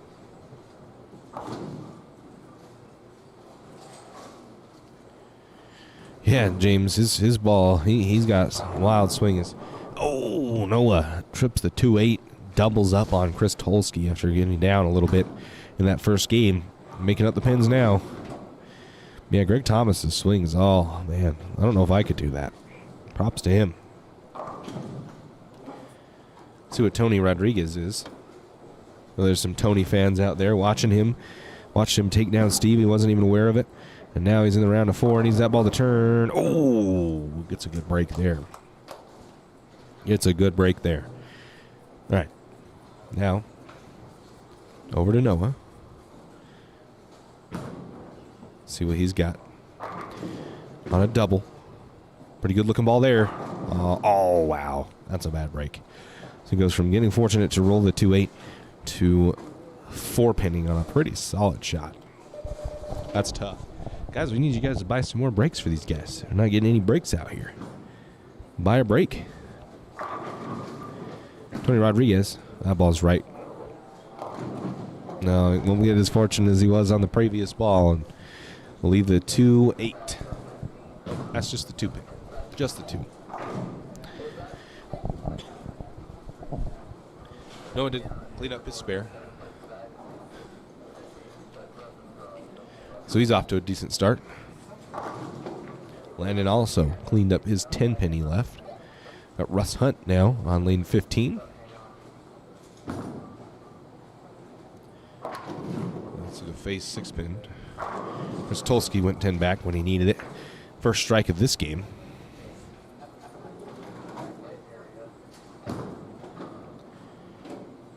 Giorgio now on a strike. There's a little bit of a look now. That ball looks a little bit left. It's got to go forward. Oh, yeah. This is where Giorgio kind of can excel when he gets deep on a fresh pattern like that. He's got a lot of tilt on a forward roll, where Landon has got a lot of axis rotation and make the ball not read the front. Giorgio does it with tilt. So when Giorgio gets deep like this, his ball rolls a little more forward through the pattern than Landon's does. So those balls are very similar in spot down lane. Giorgio's goes high flush, where Landon's goes through the face. Those little bit of differences make a lot. Those little physical game difference make a lot of difference for your score and how the ball goes to the pins. Giorgio. Oh, yeah, now he's got a 3-bagger. He's fiending now. He's fiending, making up those pins.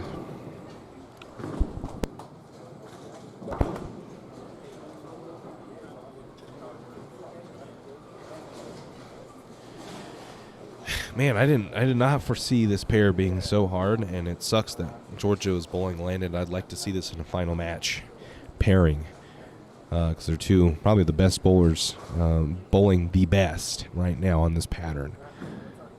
Landon's got to get really far left.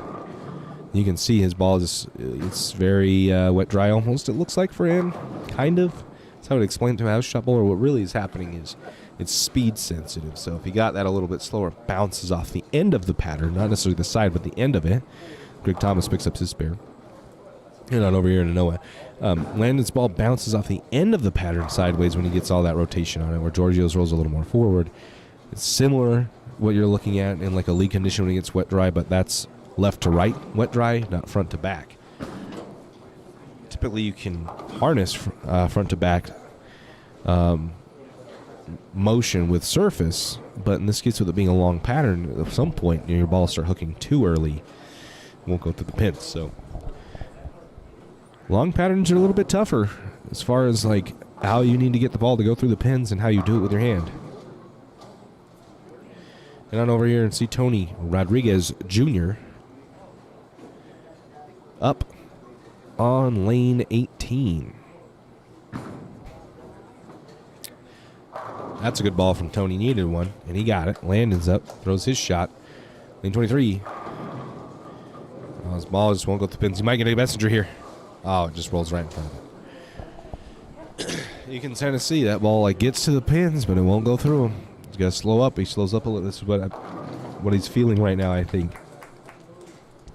He feels like his ball's getting in the pocket there, but it won't go through the pins. He's got to throw a little slower to throw the pins. And then when he does, it wants to jump off the spot down lane.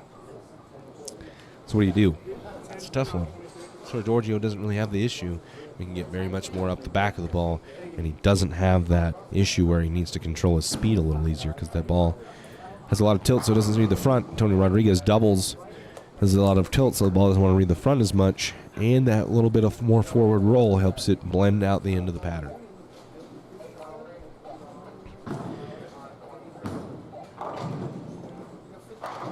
Russ Hunt has also now doubled on our PBA 50 side.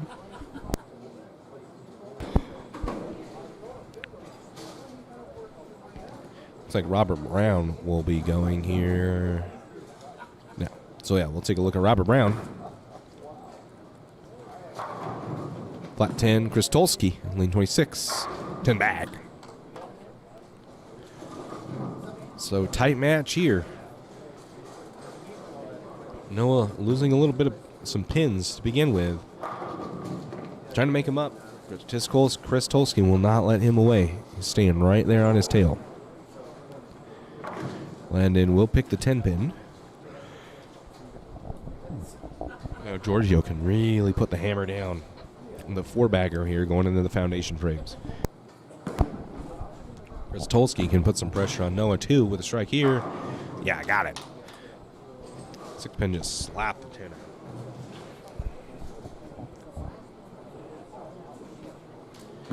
See what Giorgio's got for us. Greg Thomas on the PBA 50 side has now got a 3-bagger. Giorgio, ball looks pretty good. High flush. Noah Gallegos in a tight one here. Really could use a couple strikes going. A strike here and a strike in the 9th to set up the 10th and make up some pins. Try to put some pressure on Chris to perform. Looks like he's made a little bit of a ball change. Mixes it up and gets it. Giorgio on lane 23.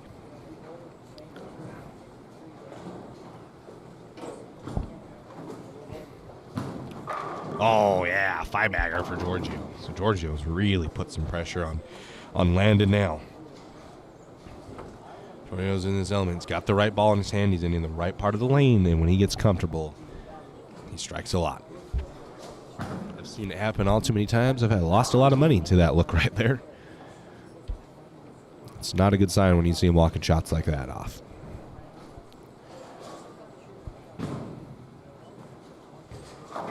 Even bigger move, and those are 2 clutch strikes by Noah in the 8th and 9th.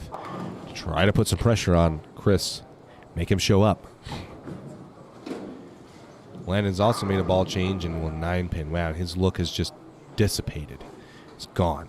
Doesn't exist anymore. He's throwing shots really good. He's digging real deep. You can see he's giving everything he's got. Oh, Tony Rodriguez off a double. Well, now 7-10. That's unfortunate. Chris Tolsky. Oh, wow. Dude, that would have been a huge break for Noah. Man, we had a break just sitting in the air, and it lands in Chris Tolsky's lap as a messenger spears the 10-pin out of the 7-10. Fortunate. Although, not what Chris was looking for. Let's see if we can get a 7-10 pick from old. Oh, a whiff.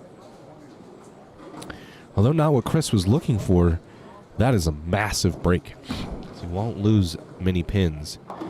As Russ Hunt goes 3 off the right. He won't lose many pins, but he misses it. Oh my gosh, folks. And right back to break goes to Noah. How insane is that? Dang. Well, the dynamic of this match, those 2 strikes that Noah just threw are far more clutch than it looked. As Landon now gets a strike. Burying a hole, though, for him. Tony Rodriguez throws his shot at 17. That's a really good ball. Goes to the pin straight. And a 4-pin. Those 2 shots are so much more important now with an open from Chris Tolsky in the 9th. That's insane. Great comeback for Noah to really dig deep. Ball change in the late in the game when he needs a couple strikes. Pura. And then Chris Tolsky just changes the complexion by missing the 7-pin after getting a break and chopping the 10 off of the 7-10. Misses the 7.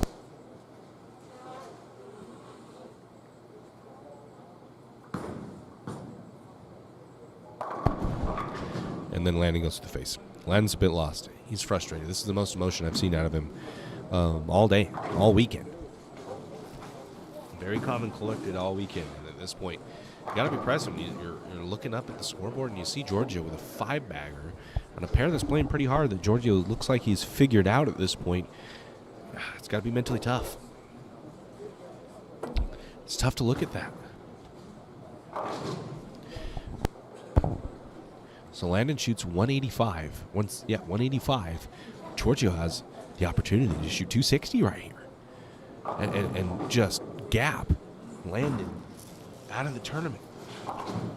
Wow, that's insane. I didn't think Landon could be beat. We get to a pair that's playing a little funny, and Giorgio's just the first one to figure it out.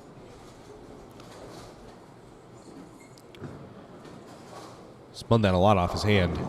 Oh, fortunate not to leave a split there. Shoot still shoot 240.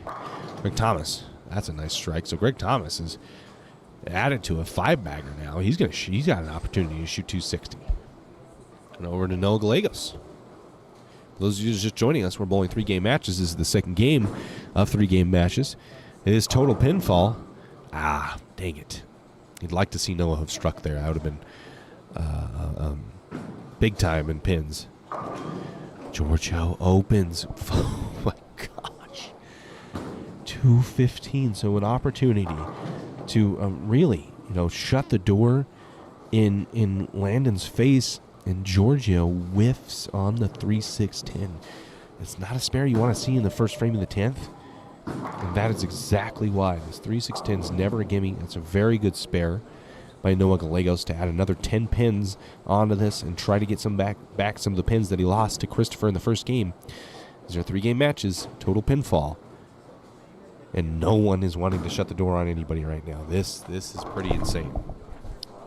2 spare shots that have completely changed. This gives hope to Landon, who fortunately trips the 8-10 out of the 2-8-10. Now only has a 2-pin. So Noah Gallegos can make up some of those pins right here. It's got 20 already. Can make up 30 and change pins right here with a strike. Looking for 10. Looks like another ball change, maybe. He gets 9, not a bad fill. Solid game there. I don't know, dude. He's got a hammer shirt on. Maybe a pink widow with a lot of surface. That's what I'm thinking. So I've got Landon is at 390, Giorgio 421, so 31 pin difference there for Landon Giorgio. That could have been 50 or 60 without an open there in the 10th with a striker, a spare, or 50, 60 pins. Krystolski, fast 8. That it looks like I thought the first thing I saw was is that an idol? Man, it does look like an idol from back here, doesn't it? I don't know, James. He's wearing a hammer shirt. I thought it was a hammer staffer. Giorgio goes through the face and 4 pins. So Giorgio leads his match 421 to 390 over Landon. And Krystolski leads his match 381 to 351. So 30 pins in both matches right now, making it a real tight one. I'm going to stick you over here on the PBA 50 side as Tony Rodriguez and Robert Brown are in a tight match. Greg Thomas is walking away with his with a 5-bagger going into the 10th.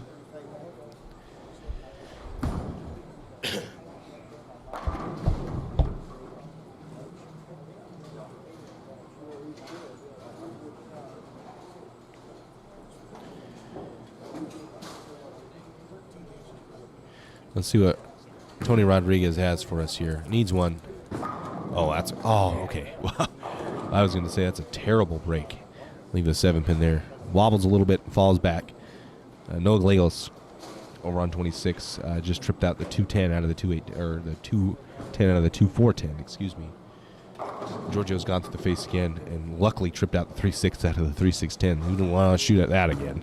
He's missed 2 of them this tournament, and one of them is in the clutch. Greg Thomas now 6 backers on Russ Hunt, and he's going to open up a commanding lead. First guy that I've seen really take advantage of his match.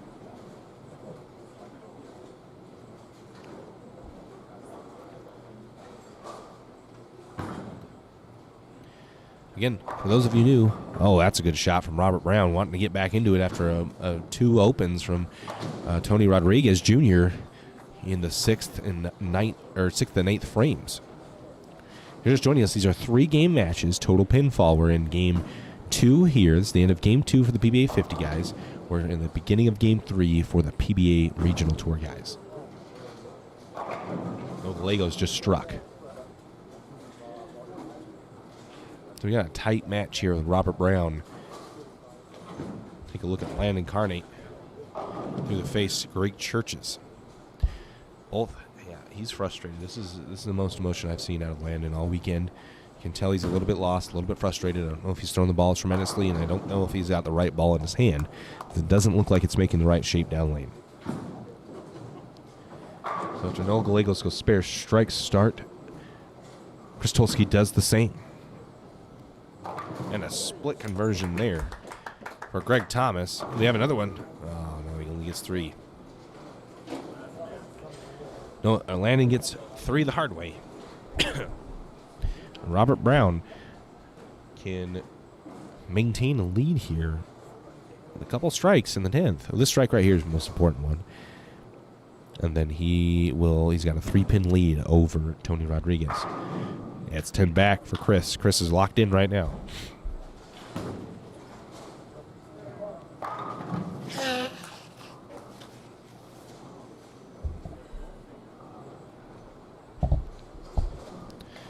So Robert Brown, Phil in the 10th.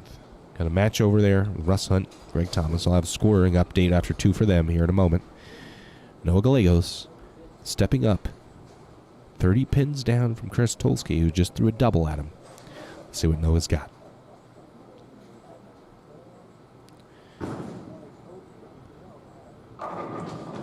Oh, the messenger just jumps straight in front of the 10-pin. Spears the pin deck. Does not tap the 10-pin. Landon has completely changed the strategy. That's a desert tank. Am I correct? Motive fans out there, that's desert tank. It's completely changed the looks. Moved significantly right and grabbed the urethane, microcell polymer. Is that right? The Moto fans out there, am I seeing this right? That's insane. We'll go over here and see Tony Rodriguez Jr.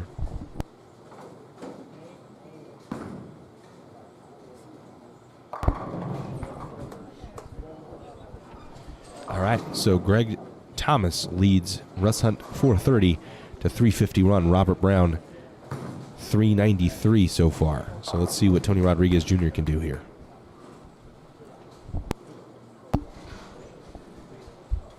Tony Rodriguez really needs to fill a 10th frame to keep his match close. Noah Gallegos up now. He's going to need to string a couple of strikes down 30. Chris Tulski's throwing the ball really well. Noah goes high flush, trips the 4 to the 4-9. That's a good break. He's really got to figure something out. Tony Rodriguez Jr., our other pair, just left the 3-6-10 in the second ball in the 10th. Giorgio cleans up his mess. So Giorgio unable to strike so far in this third game. And it kind of looks like that, James. That's what I don't know. Can't be an idle. There's no way that he'd be allowed to throw an idle.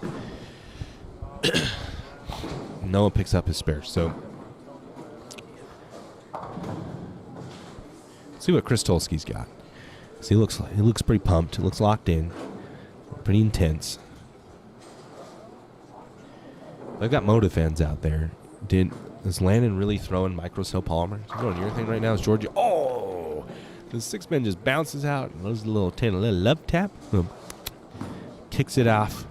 Chop blocks it down. Robert Brown leads Tony Rodriguez Jr. 393 to 344. So 50 pins, 49 pins there. It is a tight one, folks, going down the stretch. 50 pins for Tony Rodriguez that he has to win by. Greg Thomas has his locked up. And that's through the face. And he's going to leave a baby split. So Landon goes flush, face. Destiny? Wait, what is Destiny? Is that pink ball? Is that Hammer Destiny?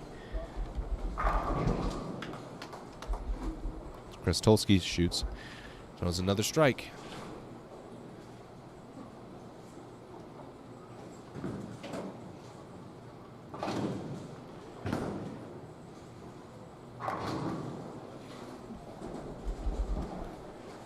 Robert Brown just threw another strike, or picked up his spare, excuse me. So Noah Gallegos, absolutely needs to strike out now. Chris Tulski set the bar for the pace of this match, and he needs to strike. Needs this one. A flush 4-pin. Ouch. So that's kind of the story. Like I feel like if that ball was any further right than that, it doesn't make it back. And the spot he just put it, 4 pins.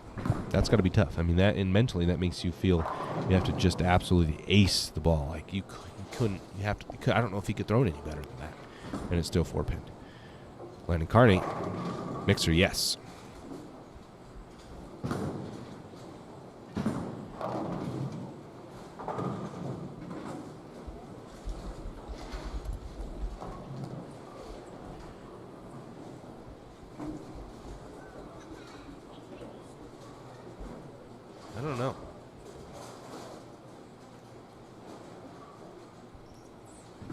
Giorgio. Oh, face. Oh, drops the 10, 7 out of the 4, 7, 10. He's only the 4, 10. Door is open again for Landon.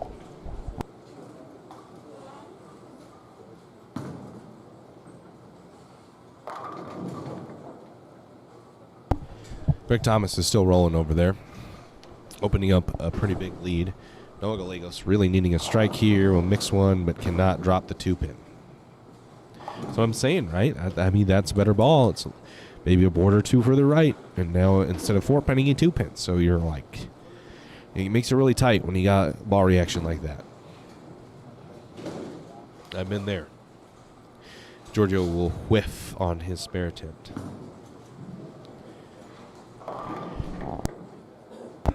Ebonite Destiny Solid. Alfred Wolf coming in clutch. Thank you.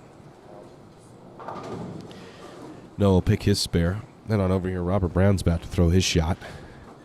Robert got a 50-pin lead over Tony Rodriguez Jr., and he'll extend it there with that strike. We got Giorgio on the left lane on 23, just out of sight. There he is. That's a good ball. So Giorgio back on track. Giorgio up by 31.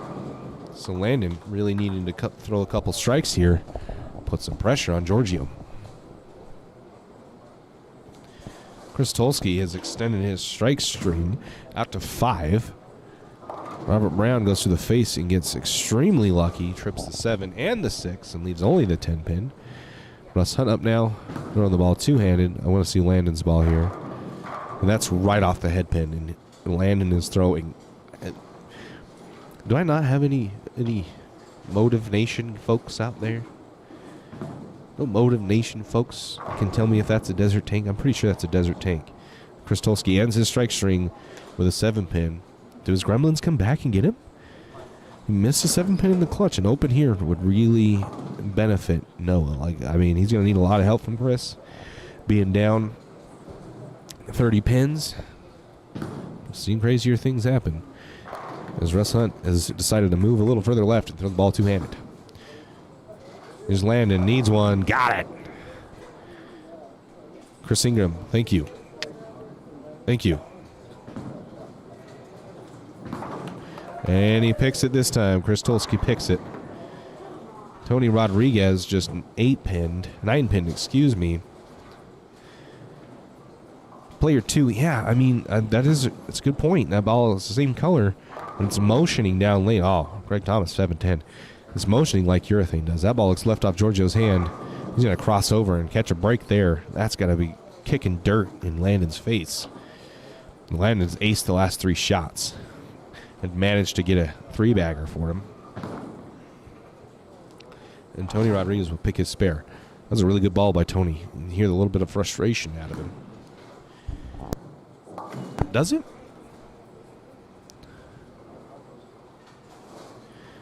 But does the Jackal roll like that? Oh my gosh, no. Wow. That was the 6-pin. That was a 6-pin. Now it looks like an off-spot 3-pin. Giorgio box. Giorgio will balk. We'll be waiting here. And then we'll see Tony Rodriguez, see if he can strike here. Needing one really bad. Gets it. Got that one this time.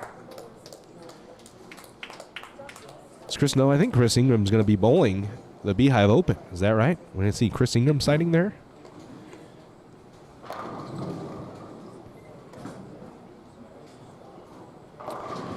Right, yeah, but I mean, it still looks like a urethane type ball. It looks like microcell polymer, right? Is the Jackal Legend, is that a micro MCP ball? Or Golden Jackal? Is it? I don't know. I'm not too educated on the motive balls. It'd be good to see it, Chris. We'll get you on stream. Robert Brown, flat 10. Still waiting here. Giorgio looks like he's just going to step up and go. He doesn't want to really wait. Doesn't want to screw that anymore. I feel like this. If he misses this, he's going to be pissed. He won't.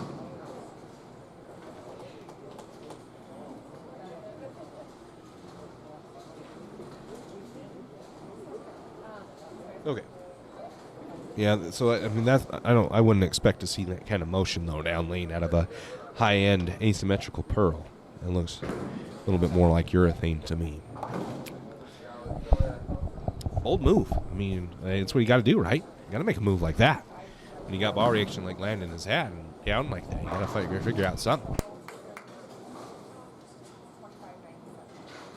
I actually don't really mind that move. With Landon's roll, he needs something to smooth out the front to back hook.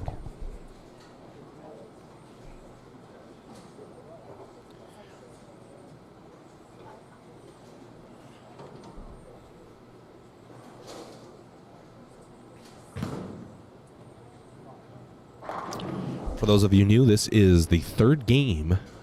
We're going 3 games total pinfall. Greg Thomas up. See his shot here. We'll go 10 back. It's a good shot. No Gallegos will spare.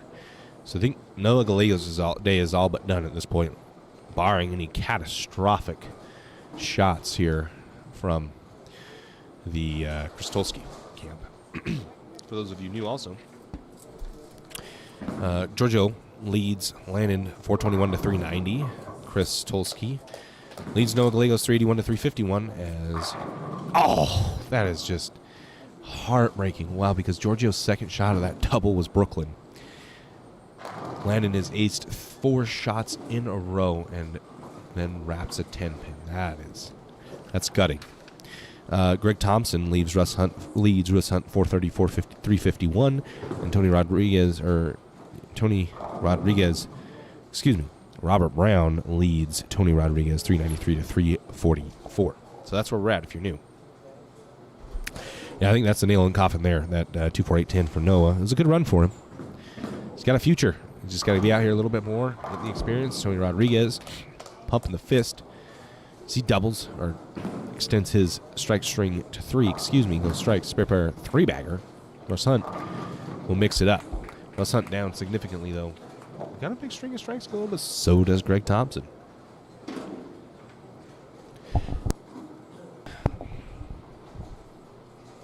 So Krystolski really just needs to set the autopilot. And he'll cruise into the championship match. It's a good shot there. I want to see Landon. This is a big shot for Landon. He absolutely needs this one down 30 pins. Down 30.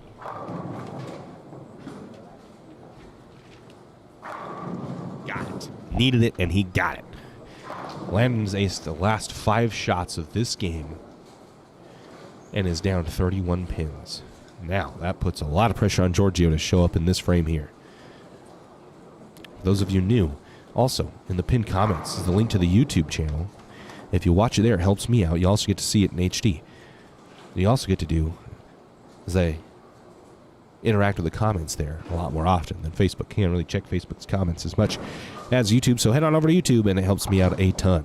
Appreciate it. 70 people watching us now on YouTube and only got 10 likes. So if you guys could like and subscribe, that'd be a huge help. As Giorgio throws his ball, needs it to lay off and gets it. A 7-9 was standing for just a second as they both fall to the back of the deck on a massive, massive shot. Giorgio can lock out. Lock out Landon here. Landon can shoot. He's at 150.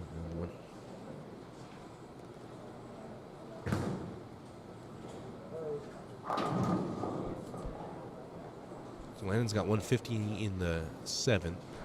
No, in the 8th. Shoot 180, 20. So Landon can shoot 220.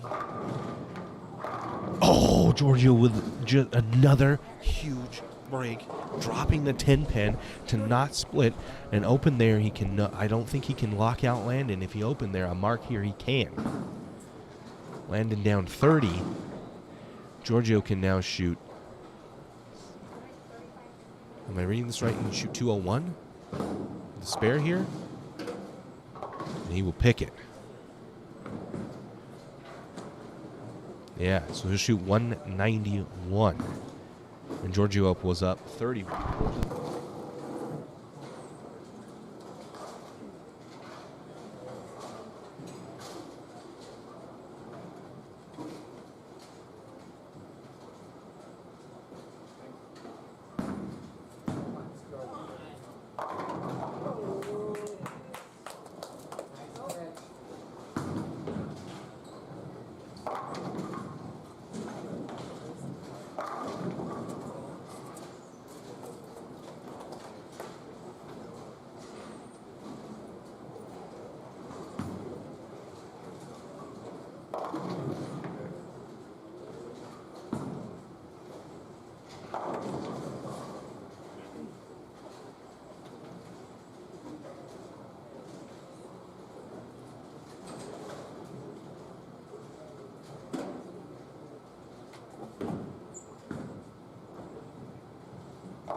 So a tight one here. Tony Rodriguez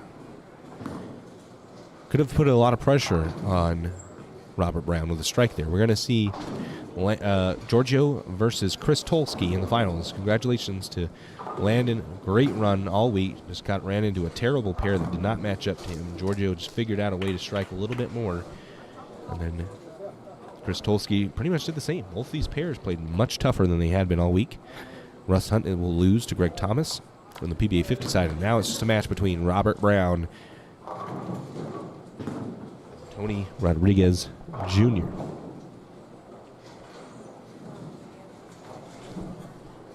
I know there's a couple Tony Rodriguez Jr. fans out there, some of his family watching this match. And it is a big one. Robert Brown really needing one here. Down quite a bit.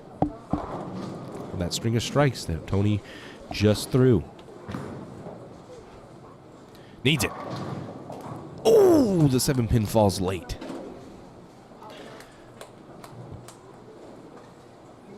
Clutch shot there. Clutch shot. So that means Robert Brown can max. What can he max here?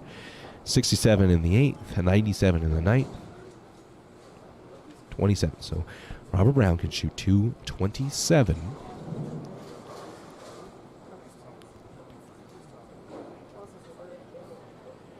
And Tony Rodriguez with a punch can shoot 47. And that would tie. That would tie. Wow, that's insane. That could potentially tie. All right, Robert Brown needs another strike here. Got it. All right, pressure back on Tony Rodriguez. Tony Rodriguez is back against the wall, down 30.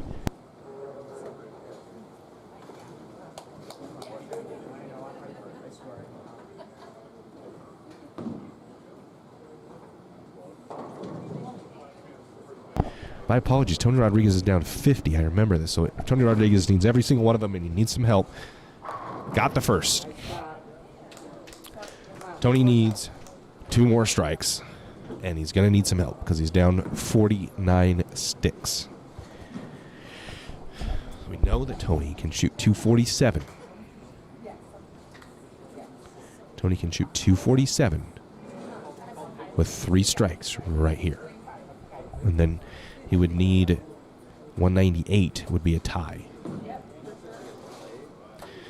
198 would be a tie if he maxes out here.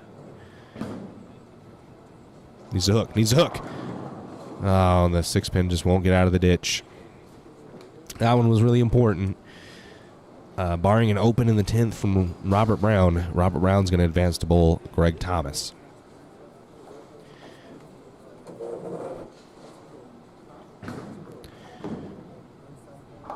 All right. Well, that's going to pretty much lock it up with Tony Rodriguez being down 49. Got a hole pretty early. It's going to be Greg Thomas versus Robert Brown. In our round of 4 matches, Landon shoots 579, loses to Giorgio with 612, so tight one there. And then Chris Tolsky shoots 246 in the final game to shoot 627 and beat Noah Gallegos 627, 515. So we'll have Giorgio Cleanes versus Chris Tolsky. PBA division, Robert Brown versus Greg Thomas in the PBA 50. I'm going to adjust the cameras, and I'll be right back, guys. Thanks for watching.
Congratulations to the both divisions.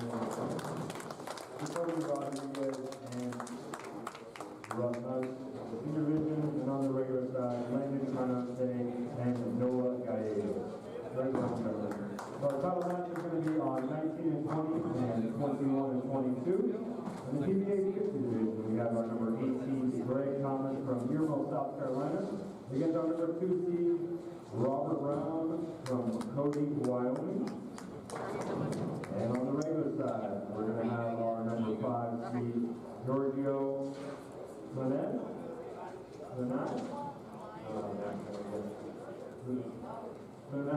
Against our number 3 seed, Christopher Savolsky. Both these gentlemen have titles. Giorgio's came in a non-champion event in Houston, and Christopher won earlier this year, so he's looking for his second title. We are going to get the cameras moved, so we can just let the guys get their not prepared, and then we will get our title match started. Special thank you to Jason and all the live streaming this weekend. Please share our title match with your Facebook or his YouTube page. We greatly appreciate it. On the regular side, the champion is going to take home a $2,500 check. Our runner-up, $1,600. And on the senior side, our winner is going to take home $2,000, and our runner-up, $1,200. Give us a couple minutes, and we'll get the lane up for practice.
Excuse me, guys.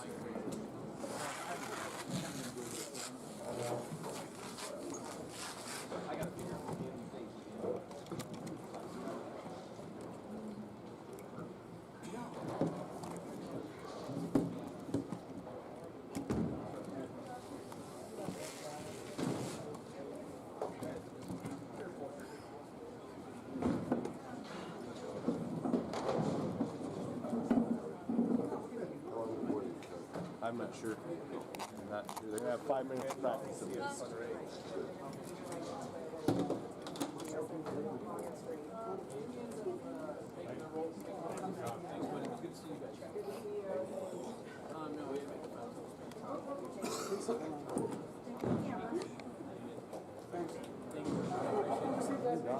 Right there. Like literally.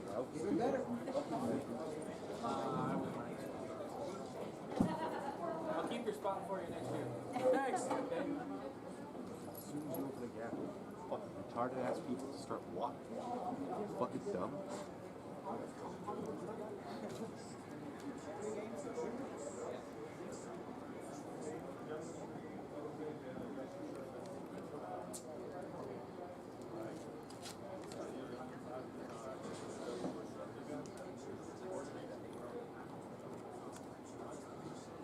All right, we are ready to start our championship match in both divisions.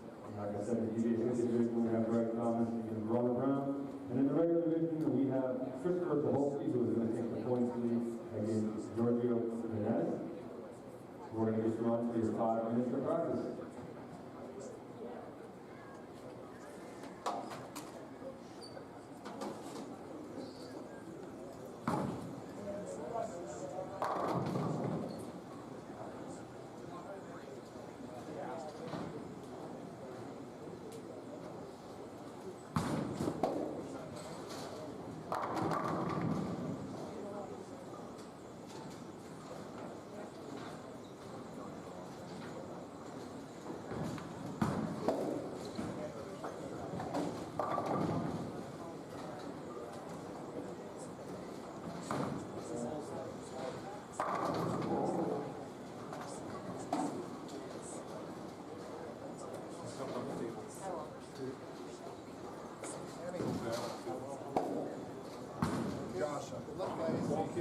All right, guys, the championship match is 3.5 minutes away. We're going to bring that to you live right here on 21-22, 19-20, 21-22. So you're not going to want to miss it. I'll be right back. Thanks, folks.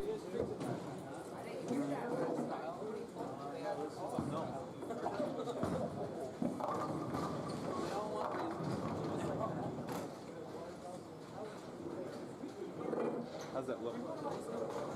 Huh? Just zoomed out.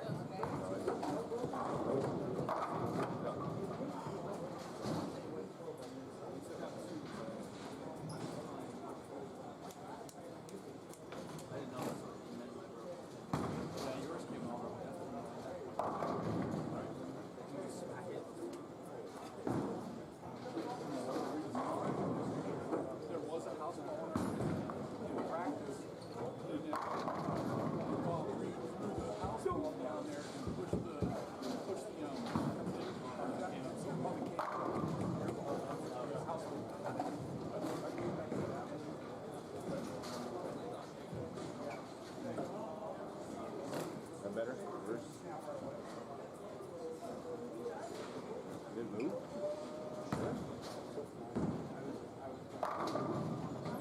I just moved? Look.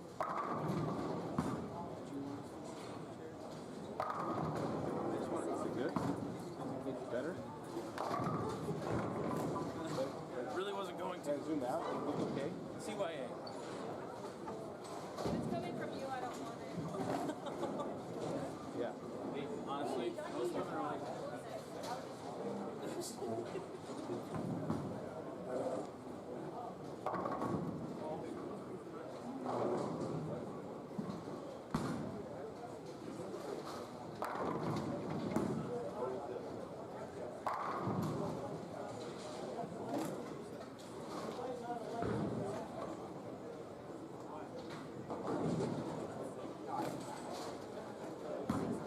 Which button is it?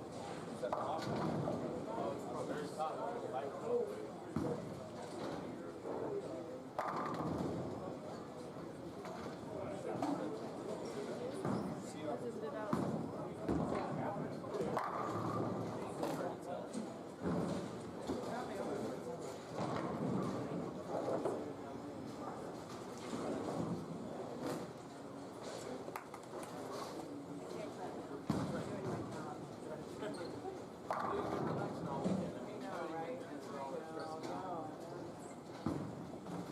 let's say Russ.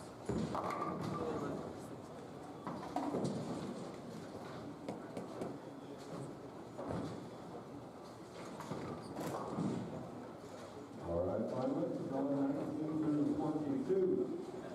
Hold up on the practice. Mr. Brown, you're getting one more shot here.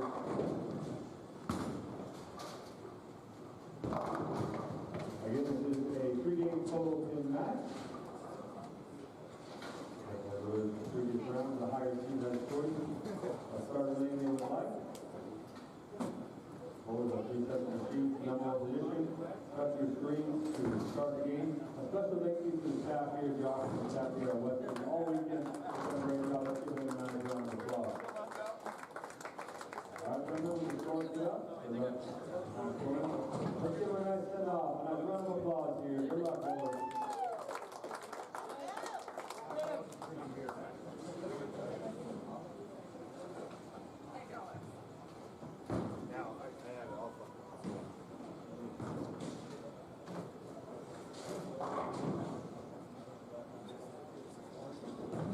That look good? Do I need to?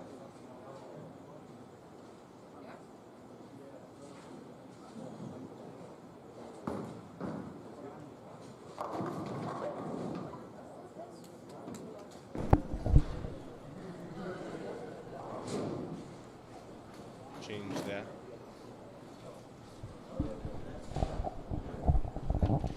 All right, guys, we have our finals now starting. Robert Brown starts off with a strike. Giorgio also misses a bit right. Flat tens.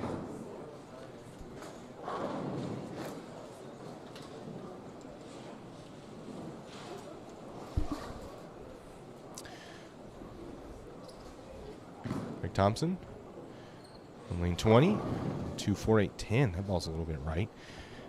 So this lane, Giorgio whiffs on the 10. It's a 3-game match, 3-game total pinfall match again. This pair has not been bowled on all day, so we just saw how that affected Landon and Giorgio, all the bowlers really, on the previous 2 matches and how different they played. I don't see how that would be any different on this end.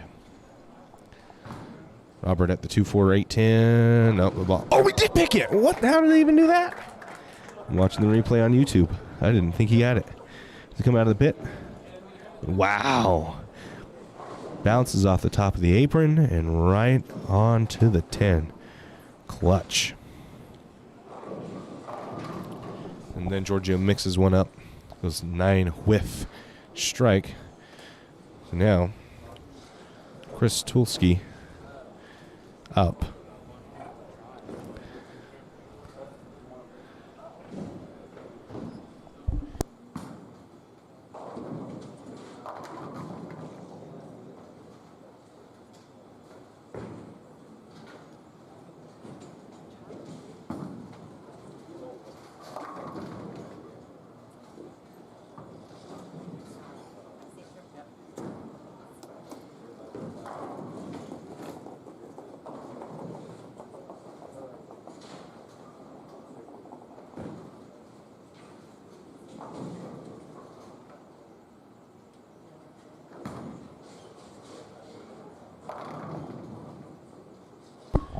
All right, Chris Tulski leaves a 6-10. He'll pick his, so we'll strike spare for Chris.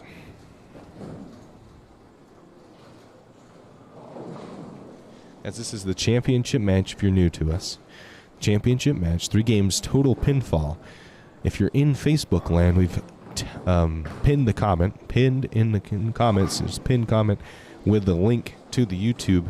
You can watch this in full HD. YouTube doesn't, or Facebook doesn't allow us to stream in full HD, even though we have the capability of doing so because of viewers like you and our sponsor, Skids Mobile Tire Service.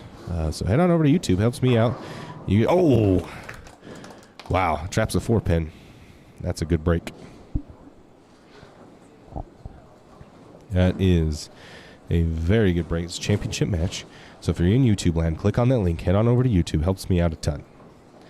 So Robert Brown over on lane number 19. Dang, got it. Been bowling well all day.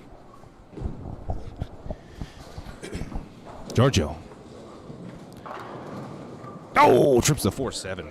Wow, what a break there. What a break.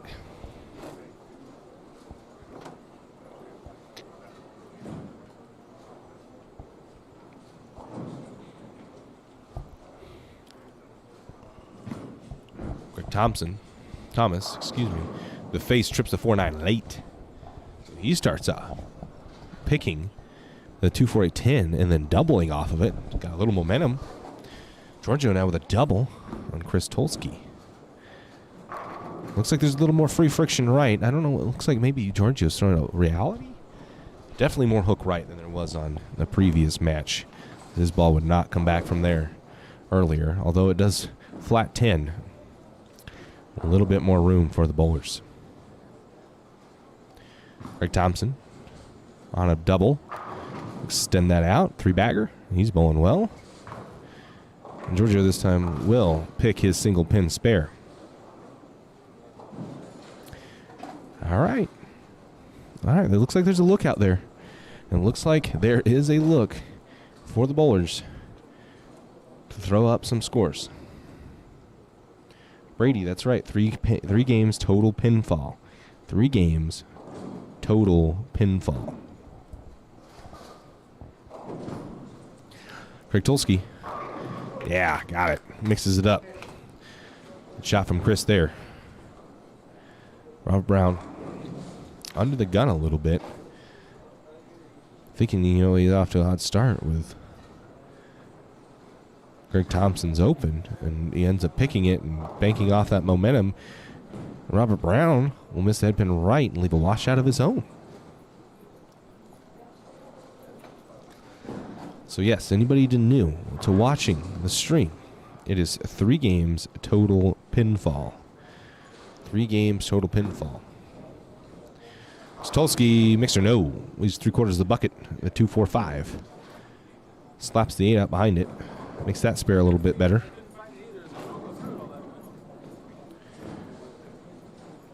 So now Robert Brown stepping up at the washout. That's got a good chance. Oh, missed the head pin. So he gets 2 out of that. Early, though. 3 games. A lot of time to make up some pins. Early.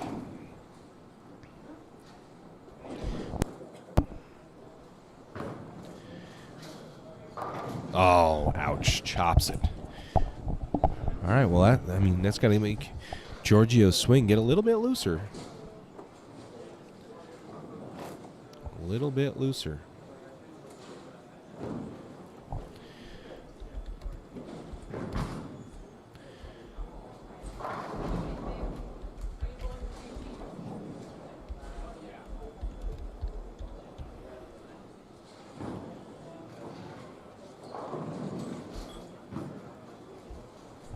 Giorgio, yes, got it. No, there's a lot more free hook right than there was in the previous matches, and both Giorgio and Chris are taking advantage of that.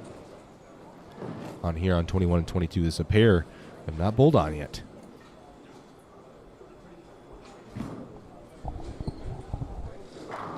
Greg Thomas, yes, 4-baggers. He's been stringing some strikes along. He's liking the fresh pattern.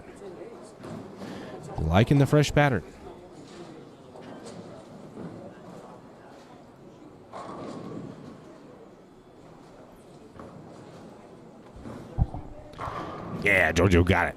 So he'll double up. He will double. So that puts a little bit of pressure on Chris Tulski here. Greg Thomas, that wild arm swing is working well for him as he is now a 5-bagger, putting the pressure on early on Robert Brown. Chris Tulski up in the 6th frame. Work off and open. Bounces back pretty well. Yeah, you can definitely tell this pair is playing much easier than 23, 24, 25, 26, where there's not nearly as many strikes thrown early. I also think these guys have started to play it later. There's 2 things. I think there's a little more friction right. Not a ton, but I think what's happening is these guys are throwing different equipment in a different part of the lane to get the shape that they're looking for. And it's working pretty good. It is working very, very well. So Chris Tulski off a strike. Could use this one. Yeah, high flush. Very good ball.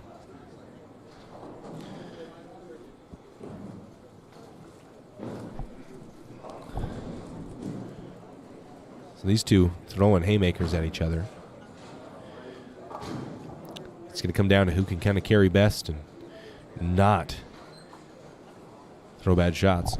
Typically, that's what it is, but I think there's going to be a lot of good shots thrown. It's whoever gets either a good or a bad break and decide who wins this. That ball's way right, and there's an example of a good break right there. It's Giorgio misses quite a bit and only leaves a 2-pin. That could have been much worse. Haley, 3 games total pinfall. 3 games total pinfall. This is game number 1. This is the very first game of the championship match.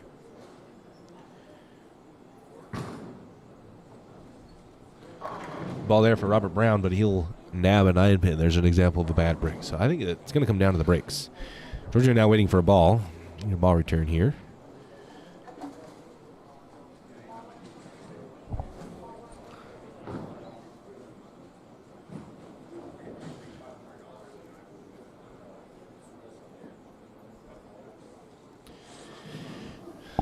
Those of you in YouTube land, I appreciate being here. It helps me out a ton. A couple things I'd like you to do. Hit that like button. That helps me out even more than you just being here.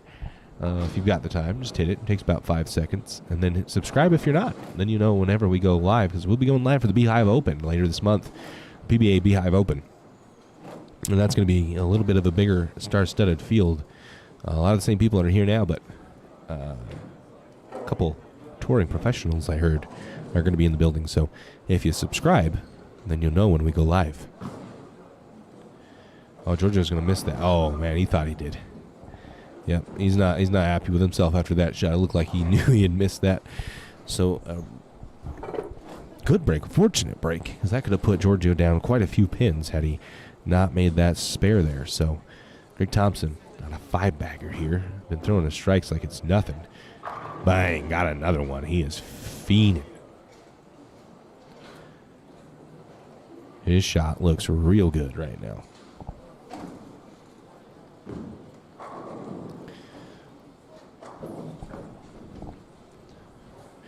That's a good shot from Giorgio. Good bounce back. Yeah, see, that ball would not have come back. Hey, I don't know if he ever threw this ball. But whatever ball he was throwing was not hooking from there on 23 and 24. It's a much, much better look from there. Must have found something out during practice.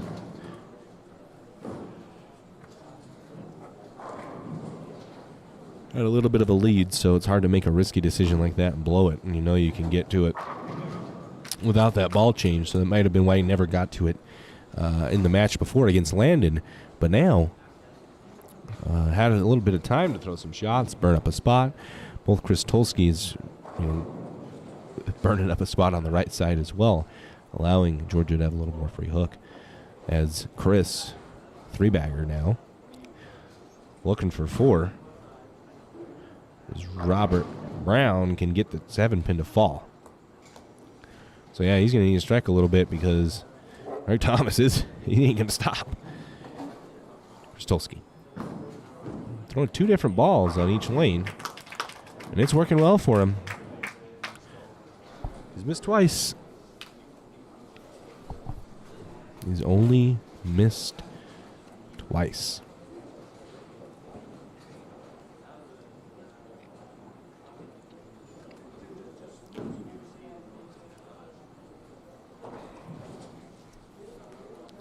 Robert Brown, very deliberate in his approach.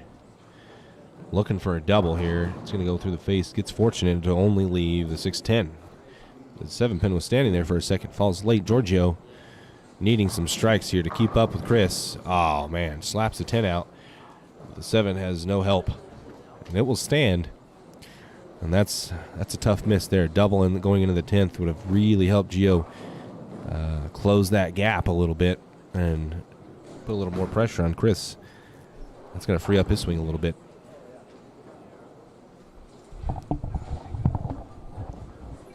That is going to free his swing up just a tad as Giorgio cleans up his 7-pin and he'll head into the 10th frame. Needing 30. Keep this match close.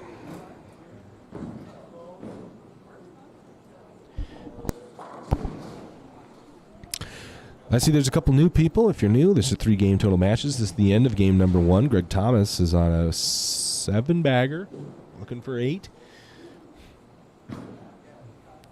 Ball's a little bit right. Ball's a little bit right. Doesn't quite make it back to 8s.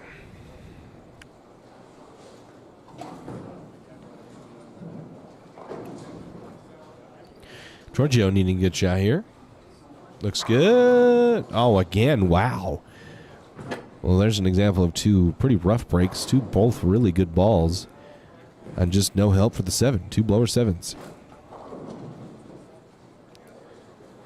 It's going to make it tough to score. He's got to figure out a way to get that 7-pin out of the rack.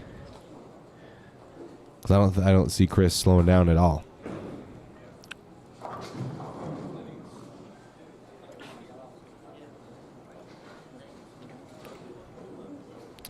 I do not see Chris slowing down, so Giorgio's going to have to make a decision here if he wants to stay in this ball or needs to make a move or what needs to happen, because he's got to get that corner to fall. He's got 2, 3, 4, 9 counts, spares. And that's not going to do it. It's not going to be enough to win this match.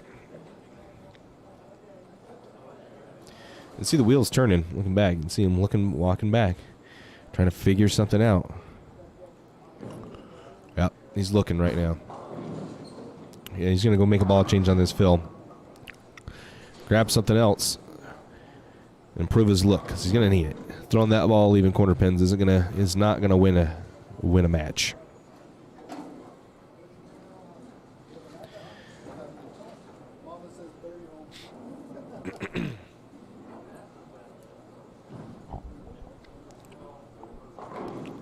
All right, Giorgio on the fill. Has a new ball. Let's see if I can take a look and see what it is. Looks like a Zen. He squared up, played right. That looked pretty good. Looks like he moved a little bit right, threw a little bit of a weaker ball. It shapes a little more down lane and goes to the pins a little bit better. And that little bit adds up to 7-pin getting kicked out of the rack. That's what he needs. Thomas, 10 back. It's a good shot there from Greg.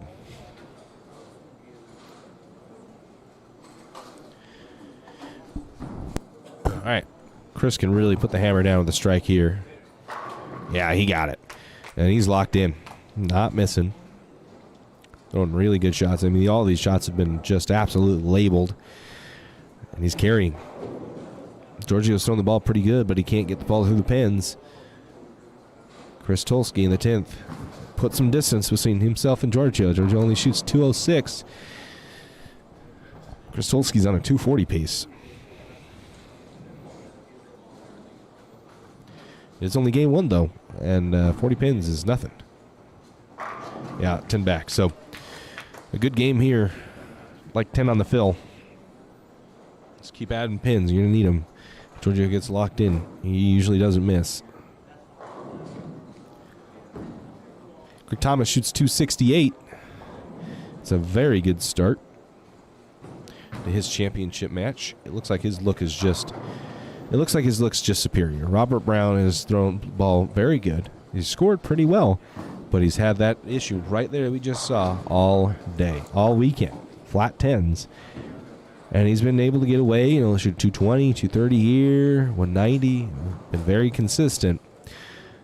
Greg Thomas is locked in. He's going to shoot 268 at you. And you got to be able to fight that off. And leaving flat 10s like that just ain't going to do it. So 242, 206. Giorgio in the hole a little bit. 38 pins. 36 pins, right? Yeah, 36 pins. 36 pins between Giorgio and Chris Tolsky. Chris is going to look to widen that gap quite a bit. His 30-pin lead is going to disappear in 2 shots. Yeah, that's a good ball from Giorgio. Get a little more confidence behind him, and it's going to be hard to beat. It's going to be hard to get him to stop striking.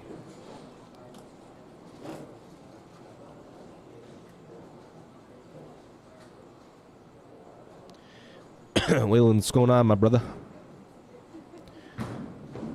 What is going on? There, Robert Brown, Swisher strike. Close the distance up a little bit. He shoots 184 and is down 80, 88, 86, 82 sticks. Chris Tolsky in this fill, and now this ball. leaves the 3-pin. So 2 errant shots by Chris in the last 2 frames. The momentum looks to have shifted a tiny bit. He picks a spare. Yeah, it looks like the momentum may have shifted just a tad. That's 2 errant shots in a row for Chris. And he gets him back. Let's see how he answers this.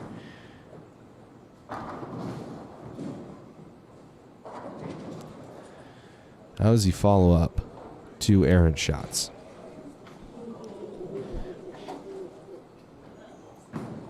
That ball's left off his hand, too. So 3 errant shots, 1 a miss right, and 2 pulls. You get 3 in a row like that, you get the wheels turning a little bit. And the wheels turning on ball reaction, I mean, we can get over that, but a wheels turning on physical game in the middle of a championship match is never a good thing. That's hard to get out of. That is really hard to get out of. So it's like I said, 30 pins, nothing. Especially when you start get someone 3 shots in a row that are errant. You got to start questioning what's happening. How do you fix it? Are you confident enough in yourself? You've put in the work to rely back on it. These are all things you got to ask yourself. See if you can get through it.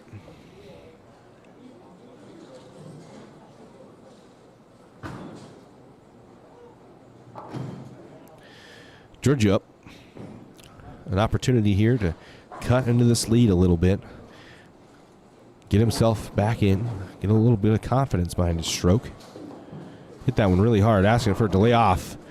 It does. That was pretty high on the head pin. Fortunate to leave only a 4-pin. It looked like he got out of that a little hard. Didn't love it.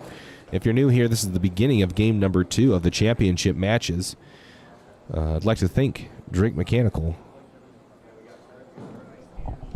and Skids Mobile Tire Service.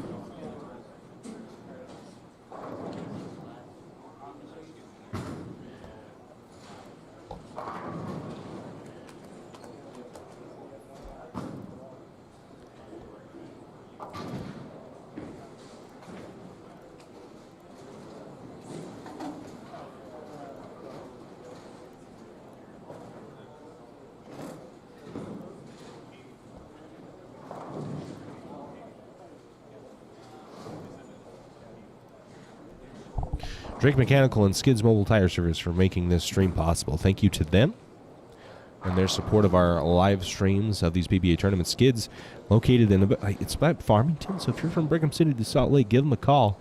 They come out to your house, your work, wherever you're at. Mountain Balance, get you new to order them. Mountain Balance all your new tires. That ball looks a lot cleaner off his hand. Yeah, much better fall from Giorgio there. So Giorgio's ball reaction's improved.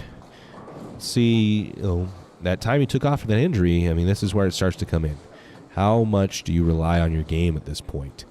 He's got the ball reaction now. It's going through the pins really well when he throws it well. But being a little rusty, that's where you start to hit up on the ball a little bit. And you can hook a little too early, like we saw in the second. Fortunate to leave only the 4-pin there, but that could have been pretty catastrophic. Looks like a better ball from Chris. It is. Drips to 10. So good answer after 3 errant shots. To throw a solid one there, that's going to be a breath of relief. Now it's time to build on that confidence a little bit. With a good ball here, we can kind of put to bed those 3 shots. Thomas picks up his 2-8 with a commanding lead over Robert Brown.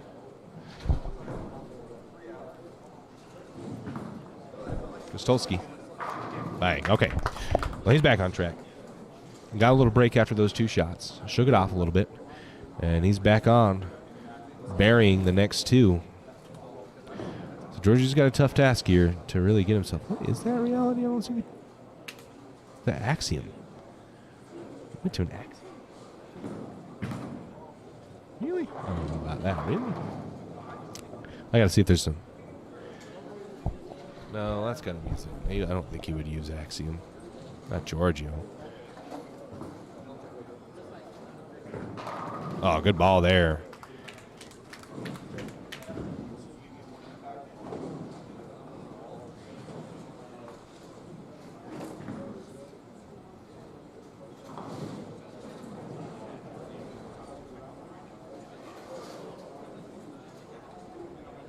Yeah, that's it. Folks, I know there's a couple of you that are new. If you're new, we're bowling 3 games. Total pin ball match play. This is the championship match. We're in the beginning of the second game. It's total pinfall. Giorgio is down by 30 pins, roughly. And Greg Thomas is up by like 80. So that's where we're sit. If you're in the Facebook chat, I've pinned a comment with the link to our YouTube channel. Is Giorgio splits the 8-9, locked in, and 3 baggers on Chris Tolsky. If you're in the Facebook chat, click on the link that's pinned in the comments. It takes you to YouTube. I answer all the YouTube comments as fast as I can. So if you want to say something, hit it in there. And it also just helps me out. If you want to help me out, that's the best way to do it. Just head on in there, like, subscribe. And if you feel it in the kindness of your heart, there's a little money sign in the live chat. You can send that. Send a donation over there. That ball looks a little bit. Nope, it's good. High flush. Ball looked a tad left off his hand, but that might be the mark he's aiming for. Because that ball went through the pins really well.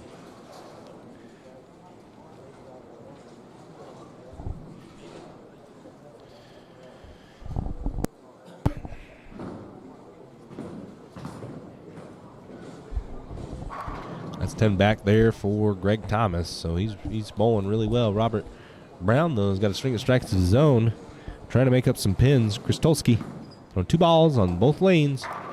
That ball's really good. So I don't know if he made a little bit of a move with his feet because those balls both looked a little further left than they had previously been. They both went through the pins really well. Robert Brown needing to continue his string of strikes to cut into that 80-pin deficit that he's at. So does Giorgio, although he's not down by 80, he's only down by 30. Brown, solid ball there, walking it off, yeah. That's a 4-bagger for Robert.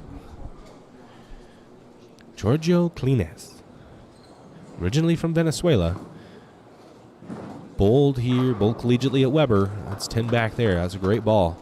Weber's really conditioned him, to bowl under these kind of conditions, or this kind of pressure on these kind of patterns. I mean, this really is not that hard of a pattern for guys like him who bowled in college. Previously, had worked at 900 Global, and now works at Storm in the R&D department. Bowls all over the Northwest now, and takes a lot of people's money. Take a lot of my money. Bowl with Giorgio, because he's going to win.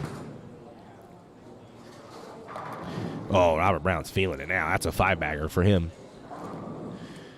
Giorgio really setting the focus, getting that pre-shot routine in, trusting his shot. Uber important, being a little bit rusty. He hit up on that ball, hates it. Yep. Fortunate to leave only the 3-6 there. That ball was not good off his hand. He wanted that one. You could kind of see it the way he stopped and really thought about it. He's like, I need this one. You almost could see the thoughts in his head as he stopped there. Robert Brown went 10 back. Giorgio knowing he needed the shot. It was Greg Thomas, blower 7s.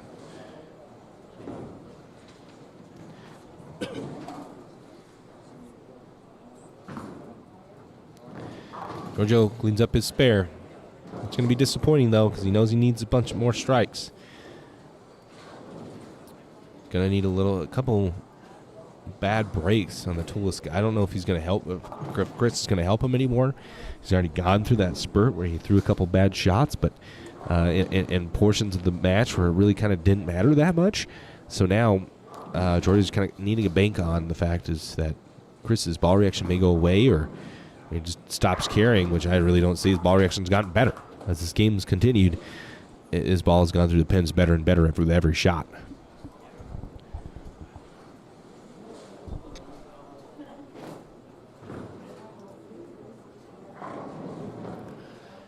Keeps looking better and better and better with every shot.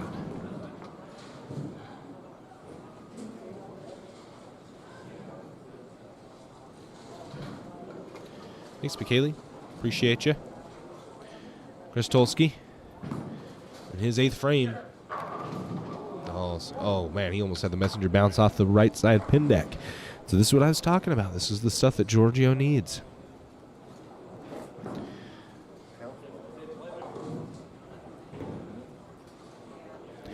That's the kind of break that Giorgio is going to need from Chris Tolsky late in games like this.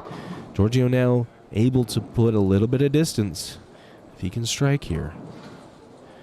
Eat into that lead Chris Tolsky built in the first game.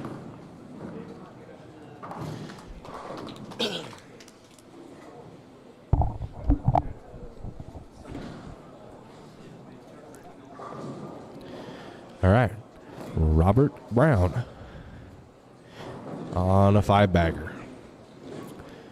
Greg Thomas has slowed down just a tiny bit, and now Robert Brown has a neat chance to really eat in this lead and chip away at it.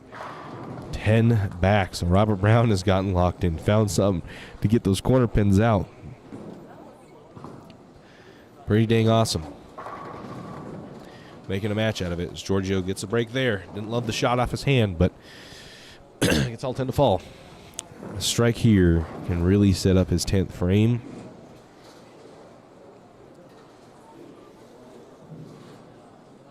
Giorgio needs this, and I think he knows he needs it. He needs the next 4.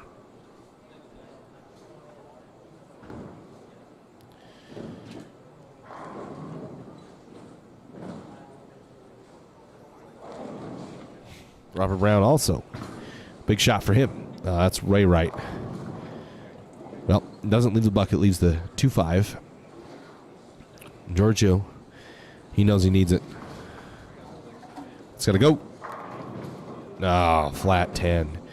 That ball was a little bit left off his hand. And in order to not go straight through the face, needed it to go. It did. Just didn't have the shape down lane to trip the 10. So that's going to hurt Giorgio quite a bit. That was a big strike that he needed.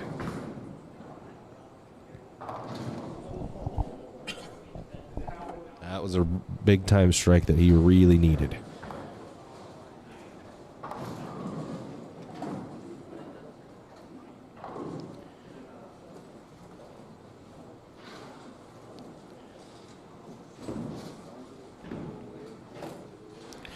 Chris Tolsky can increase his lead with the strike here.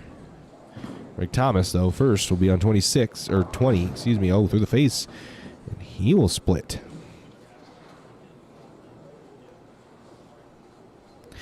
Stolsky, pretty good looking ball. Yeah, you got it.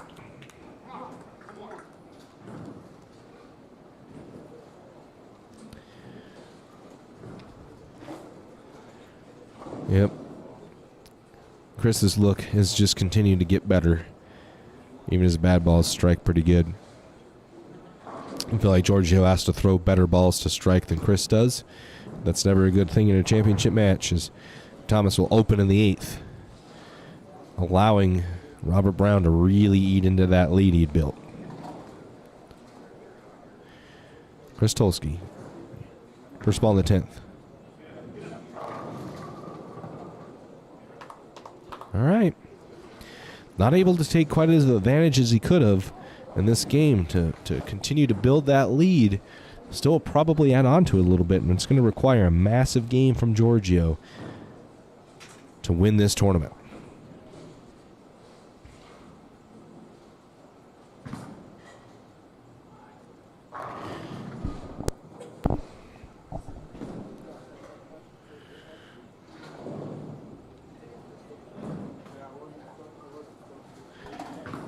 Stolsky picks the 2-pin.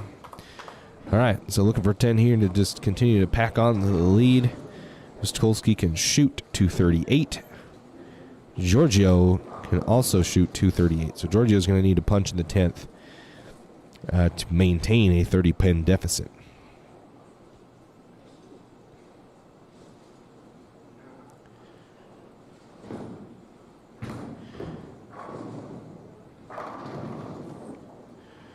Thanks for bowling and watching, Kendall. Appreciate you down in the cabins. Thanks for everybody to tuning in. Watching significantly helps.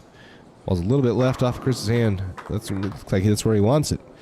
So that's 10 straight back. So 238 for Chris Tolsky. Giorgio needs all 3 to maintain the deficit that he's currently at.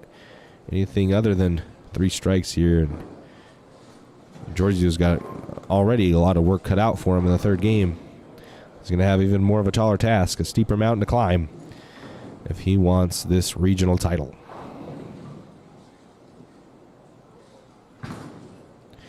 Robert Brown. Bang. 10 back. Robert Brown really is going to dig into that lead. Give himself a chance going into the third game. Well, that ball's left, and Giorgio's going to open in the... oh, wow. Ooh, wow, that's a massive break. Because Giorgio's going to get an extra 10 pins out of this if he can pick this 10 pin. An open there would be really, really harmful for Giorgio, but gets away rolling the 4-7 out of that rack. Maybe only the 10 pin. Man, that could have been really bad for Giorgio. All right, Robert Brown. This is a big ball here. Hit this ball. Add an extra 10 pins to the 9th frame. Get your 30. Oh, get 6. Ouch. That hurts on the count. All right, Giorgio's going to clean that up. And he needs 10. Giorgio will clean this up, and he needs 10 now. And he's going to need a big game. No, they don't. So Highway 69, this is 2 separate events. On the left pair, 19 and 20, is the PBA 50 Northwest Regional Tour. On 21 and 22 is just the PBA Northwest Tour, Regional Tour. So the Kids Tour and the 50 Tour. All right, there goes Giorgio. That's a confidence builder. It's always nice to strike on the fill. Giorgio shoots 227 and adds 11 pins to the deficit he already had.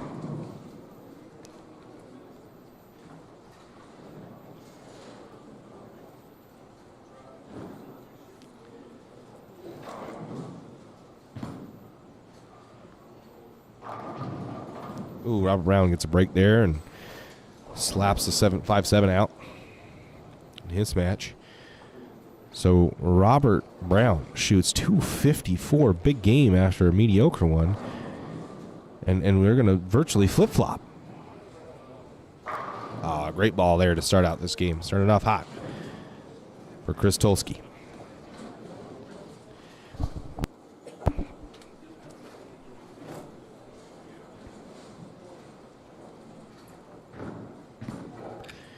All right, Greg Thomas, high flush. Got it. So that was an important strike there. So the lead doesn't quite get taken out too much. Giorgio really needs a huge game here. And he's going to 210 in the first frame.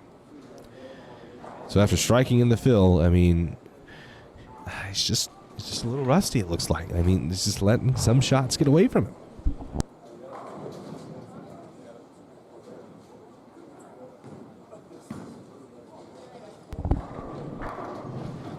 So Chris Tolsky leads his match 433.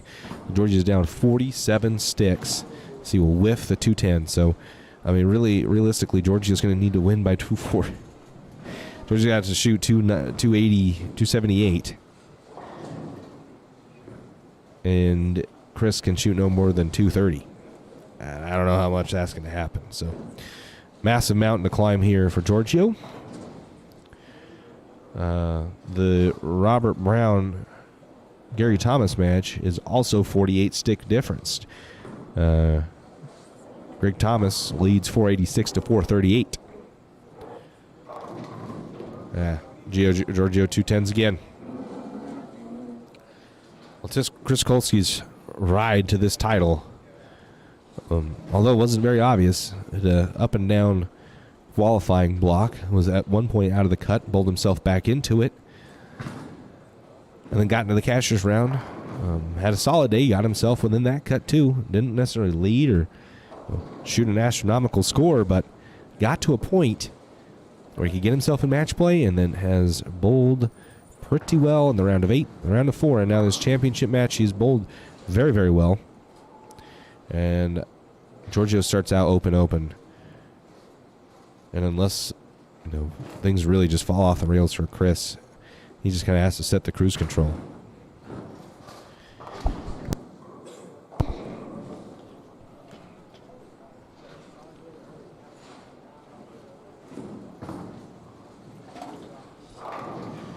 It's your strike. As Tolsky shoots, starts out the double.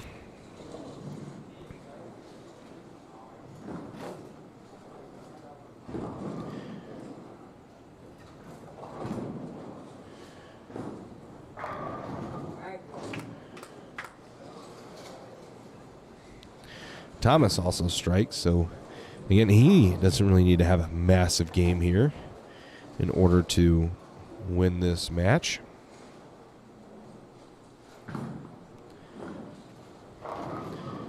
Ooh, Chris Colsey.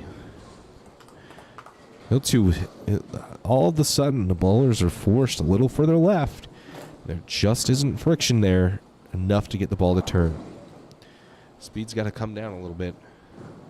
Get the ball to shape the right way down lane. It just isn't right now. And that's where Greg Thomas has got a little bit of an advantage. He's got the rotation and the speed that's allowing his ball to shape very, very well.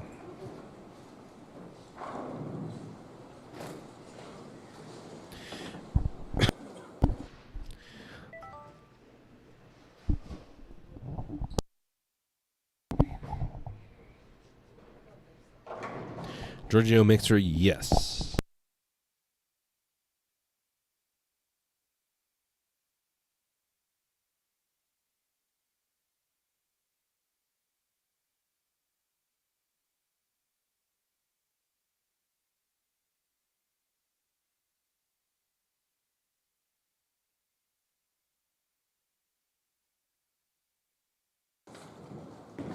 And scores are back. My apologies, folks.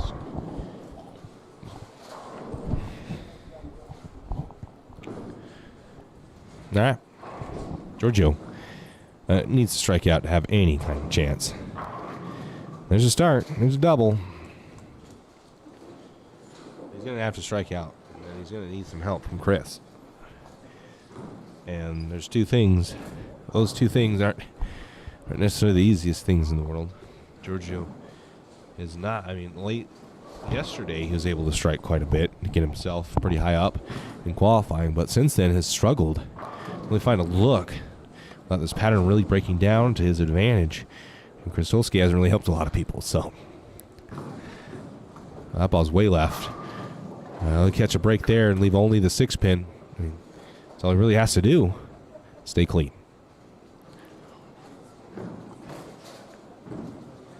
IB69, we appreciate you. Hit that subscribe and like button. We bring you high-level tournaments streamed live for your enjoyment. Robert Brown. Looks like his run is coming to a little bit of an end because he's going to need a big game.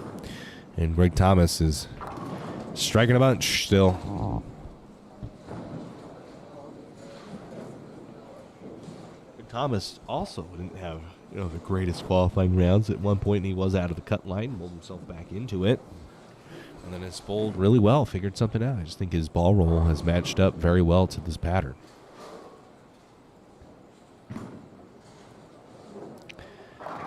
That's high flush, 10 back.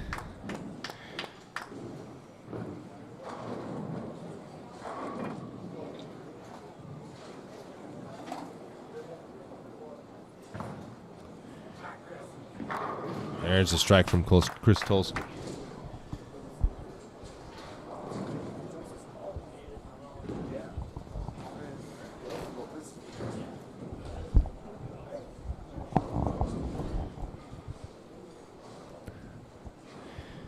So, is there a lot of pressure on Giorgio? I don't really know. There's no really unknown here. All that Giorgio knows is any miss at this point is death. He loses.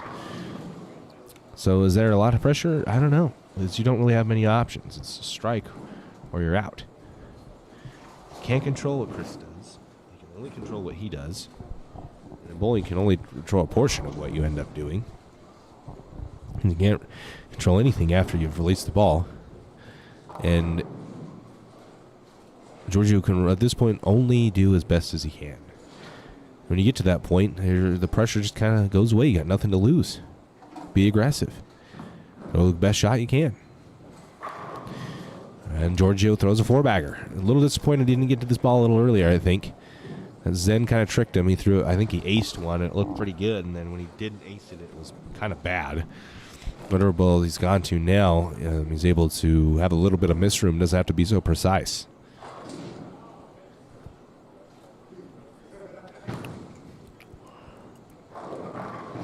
Robert Brown strikes. Krystolski up now in the 6th. Good shot from Krystolski, and he's one step closer to sealing the deal.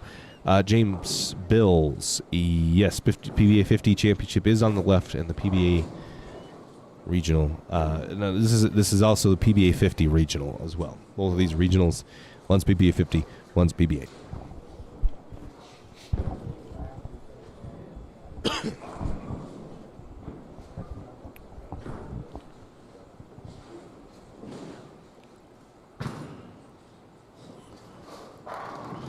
There you go, Robert. That's 10 back there, too. So, again, he's in the same boat as Giorgio. He can't miss, and he's going to need help from Greg. Krystolski.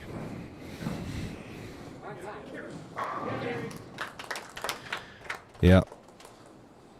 Yeah, it's getting a little late now. I mean, barring anything catastrophic, at this point, Krystolski's got it pretty much locked up with a 48 or 47 pin lead.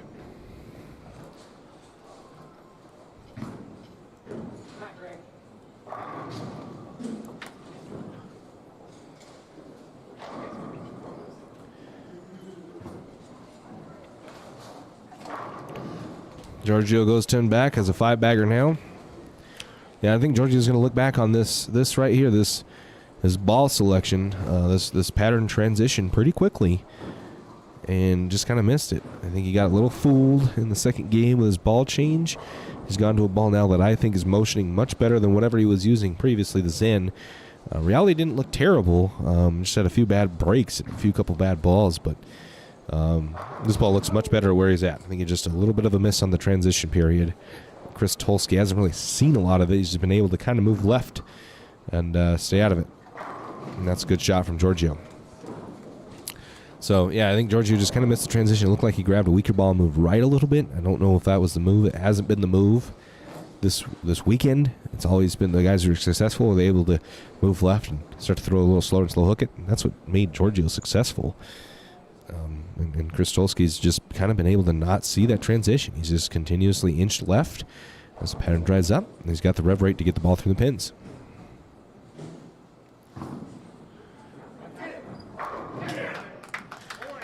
Yep.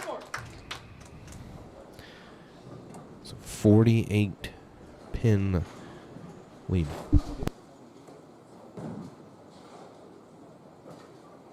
.47 pins separates Krystolski and Giorgio. Krystolski pretty much at this point needs to keep the ball in the lane. As long as he can leave something he can pick, he's in the clear. And the easiest way to leave something you can pick is just simply to strike. That way you don't have to worry about it at all. Strike here, I don't know if he can be beat. And that's a good ball there. It's a very, very good ball from Krystolski when he needs it, throwing a 5-bagger late in this game. Right in this game, so I think that's going to be it. I don't think he can be beat now.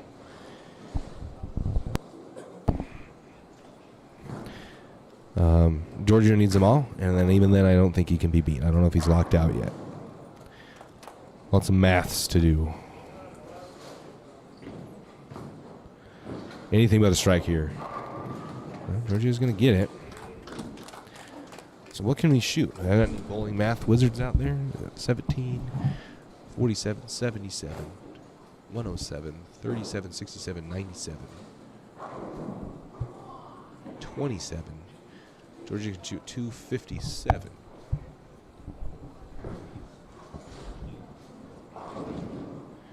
Thomas here. He's going to be able to seal the deal with a strike there. That's a good shot. Krystolski can shoot 04, 34, 64, 94. Yeah. So he can shoot 54, and Giorgio can shoot 57. Yep, that's it.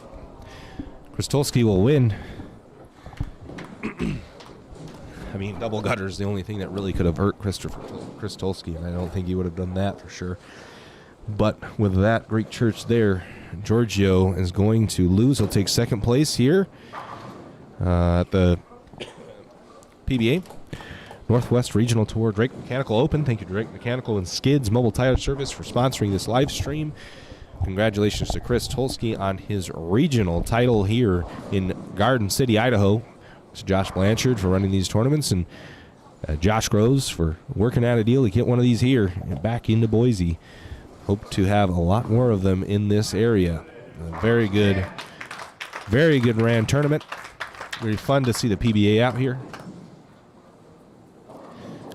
And all there is left now is the Greg Thomas Robert Round match, which Greg Thomas also pretty much has this in the bag, barring anything catastrophic. I want to thank everybody who's watching it. It kind of looks like that, but it's shaping more down lane. I'll have to ask him what he threw. But feel like it's shaping more, a little more down lane than an IQ Tour would.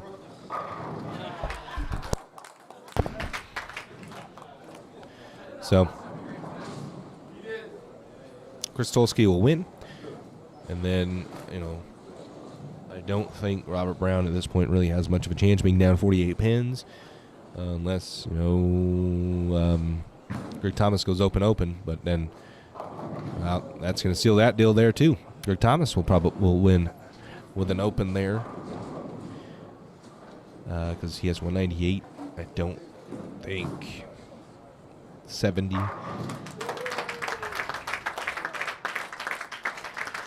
The 254 in the final match for Chris Tolsky to win by pretty much 100 pins, 90 some odd pins. It's a very good match. A very good display of bowling, especially when he needed it on these patterns these lanes that continuously got tougher and tougher as we moved on to lanes that had not been bowled on and had been oiled for several hours this morning before we started. Congratulations to Christopher Tolsky.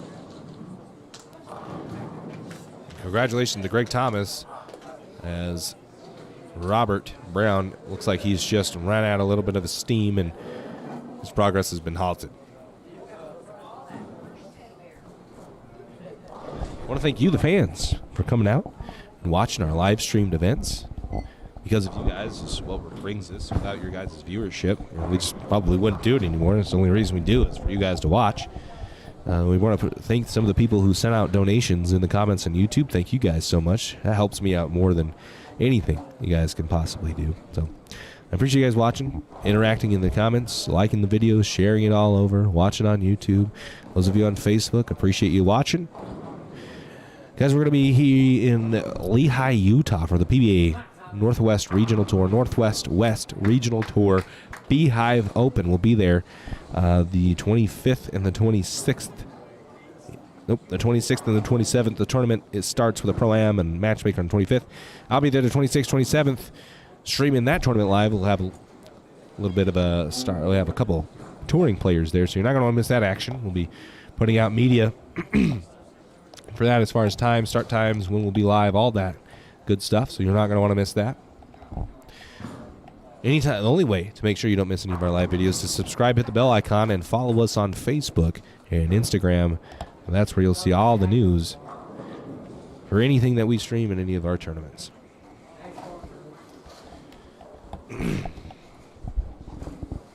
Greg Thomas is locked up. He will win the PBA 50 side of this event. Kostolski getting another regional title.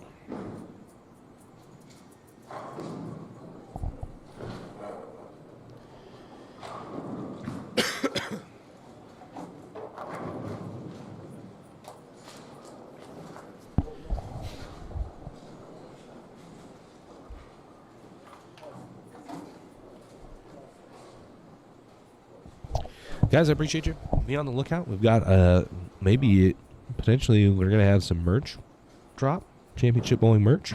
So you're not going to miss that if you follow us on our Facebook page and YouTube. Brian Schmidt, thanks for watching, my friend. Anytime. We've got merch dropping here soon. You're not going to want to miss that. Follow us on Facebook. I'm announcing that now. So if you're watching and you want a piece of merch, we've got a limited run, limited edition shirt that's going to be dropping. So if you want to get your hands on that, stay tuned. Look out on our social media channels, Facebook, Instagram, YouTube. We'll be dropping that for you guys to order. And they're going to be pretty cool pieces of merch. You're not going to want to miss that. And that helps me too. I'm going to have the Josh Blanchard take it away and announce our winners. Thanks, guys. Josh Williams, acting general manager here at the West End, and the check. Second place on PBA division from Cody, Wyoming, Mr. Robert Brown.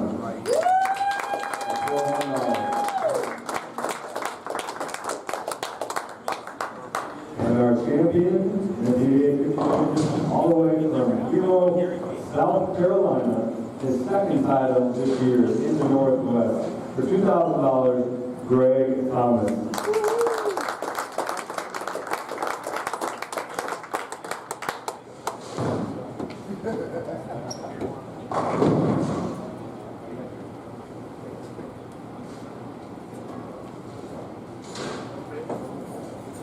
Thanks to sponsor Drake Mechanical for sponsoring the tournament.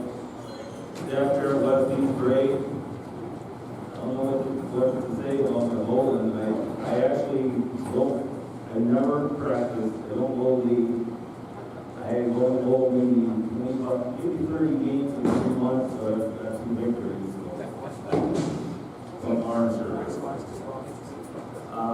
thanks for coming out. Appreciate it. Everybody coming out. Thank you.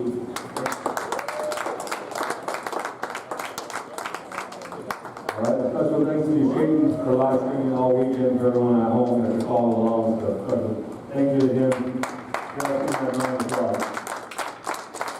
And second place in our PBA regular division from Green City via Venezuela, Giorgio Fernandez for $1,600.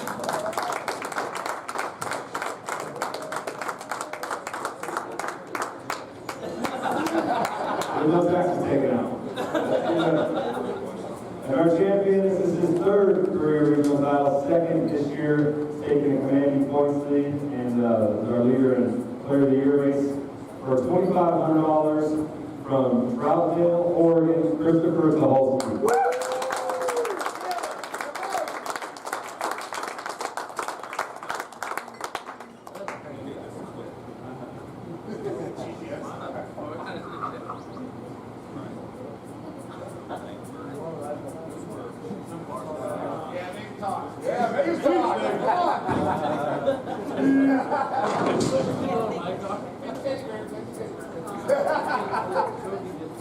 First of all, great bowling in Giorgio, all weekend, people, phenomenal.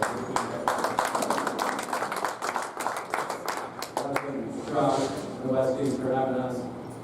I've been here twice now. I've had fun both times. I want to thank my dad.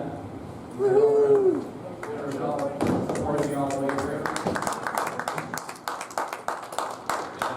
Adam Benjamin, Hammer, and Ultimate Grips for letting me have the opportunity to represent the brand. That's the brand of bowling. Everybody, thanks for coming out. Try to stay back home, and can't wait to be back here next year. Thank you.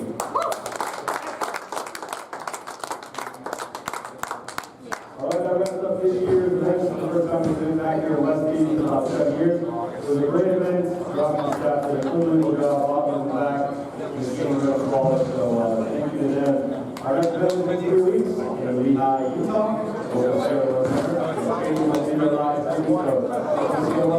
To the PBA page or the YouTube page for all of that. We'll see you in a couple weeks. Thank you guys. See you soon.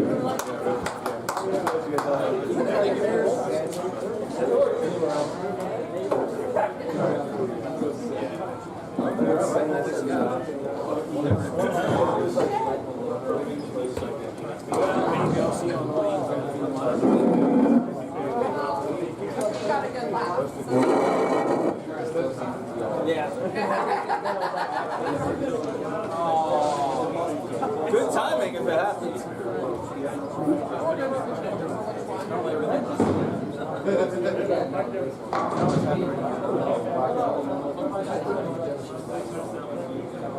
Well, if it happens, it's good timing. Your mom was really into this.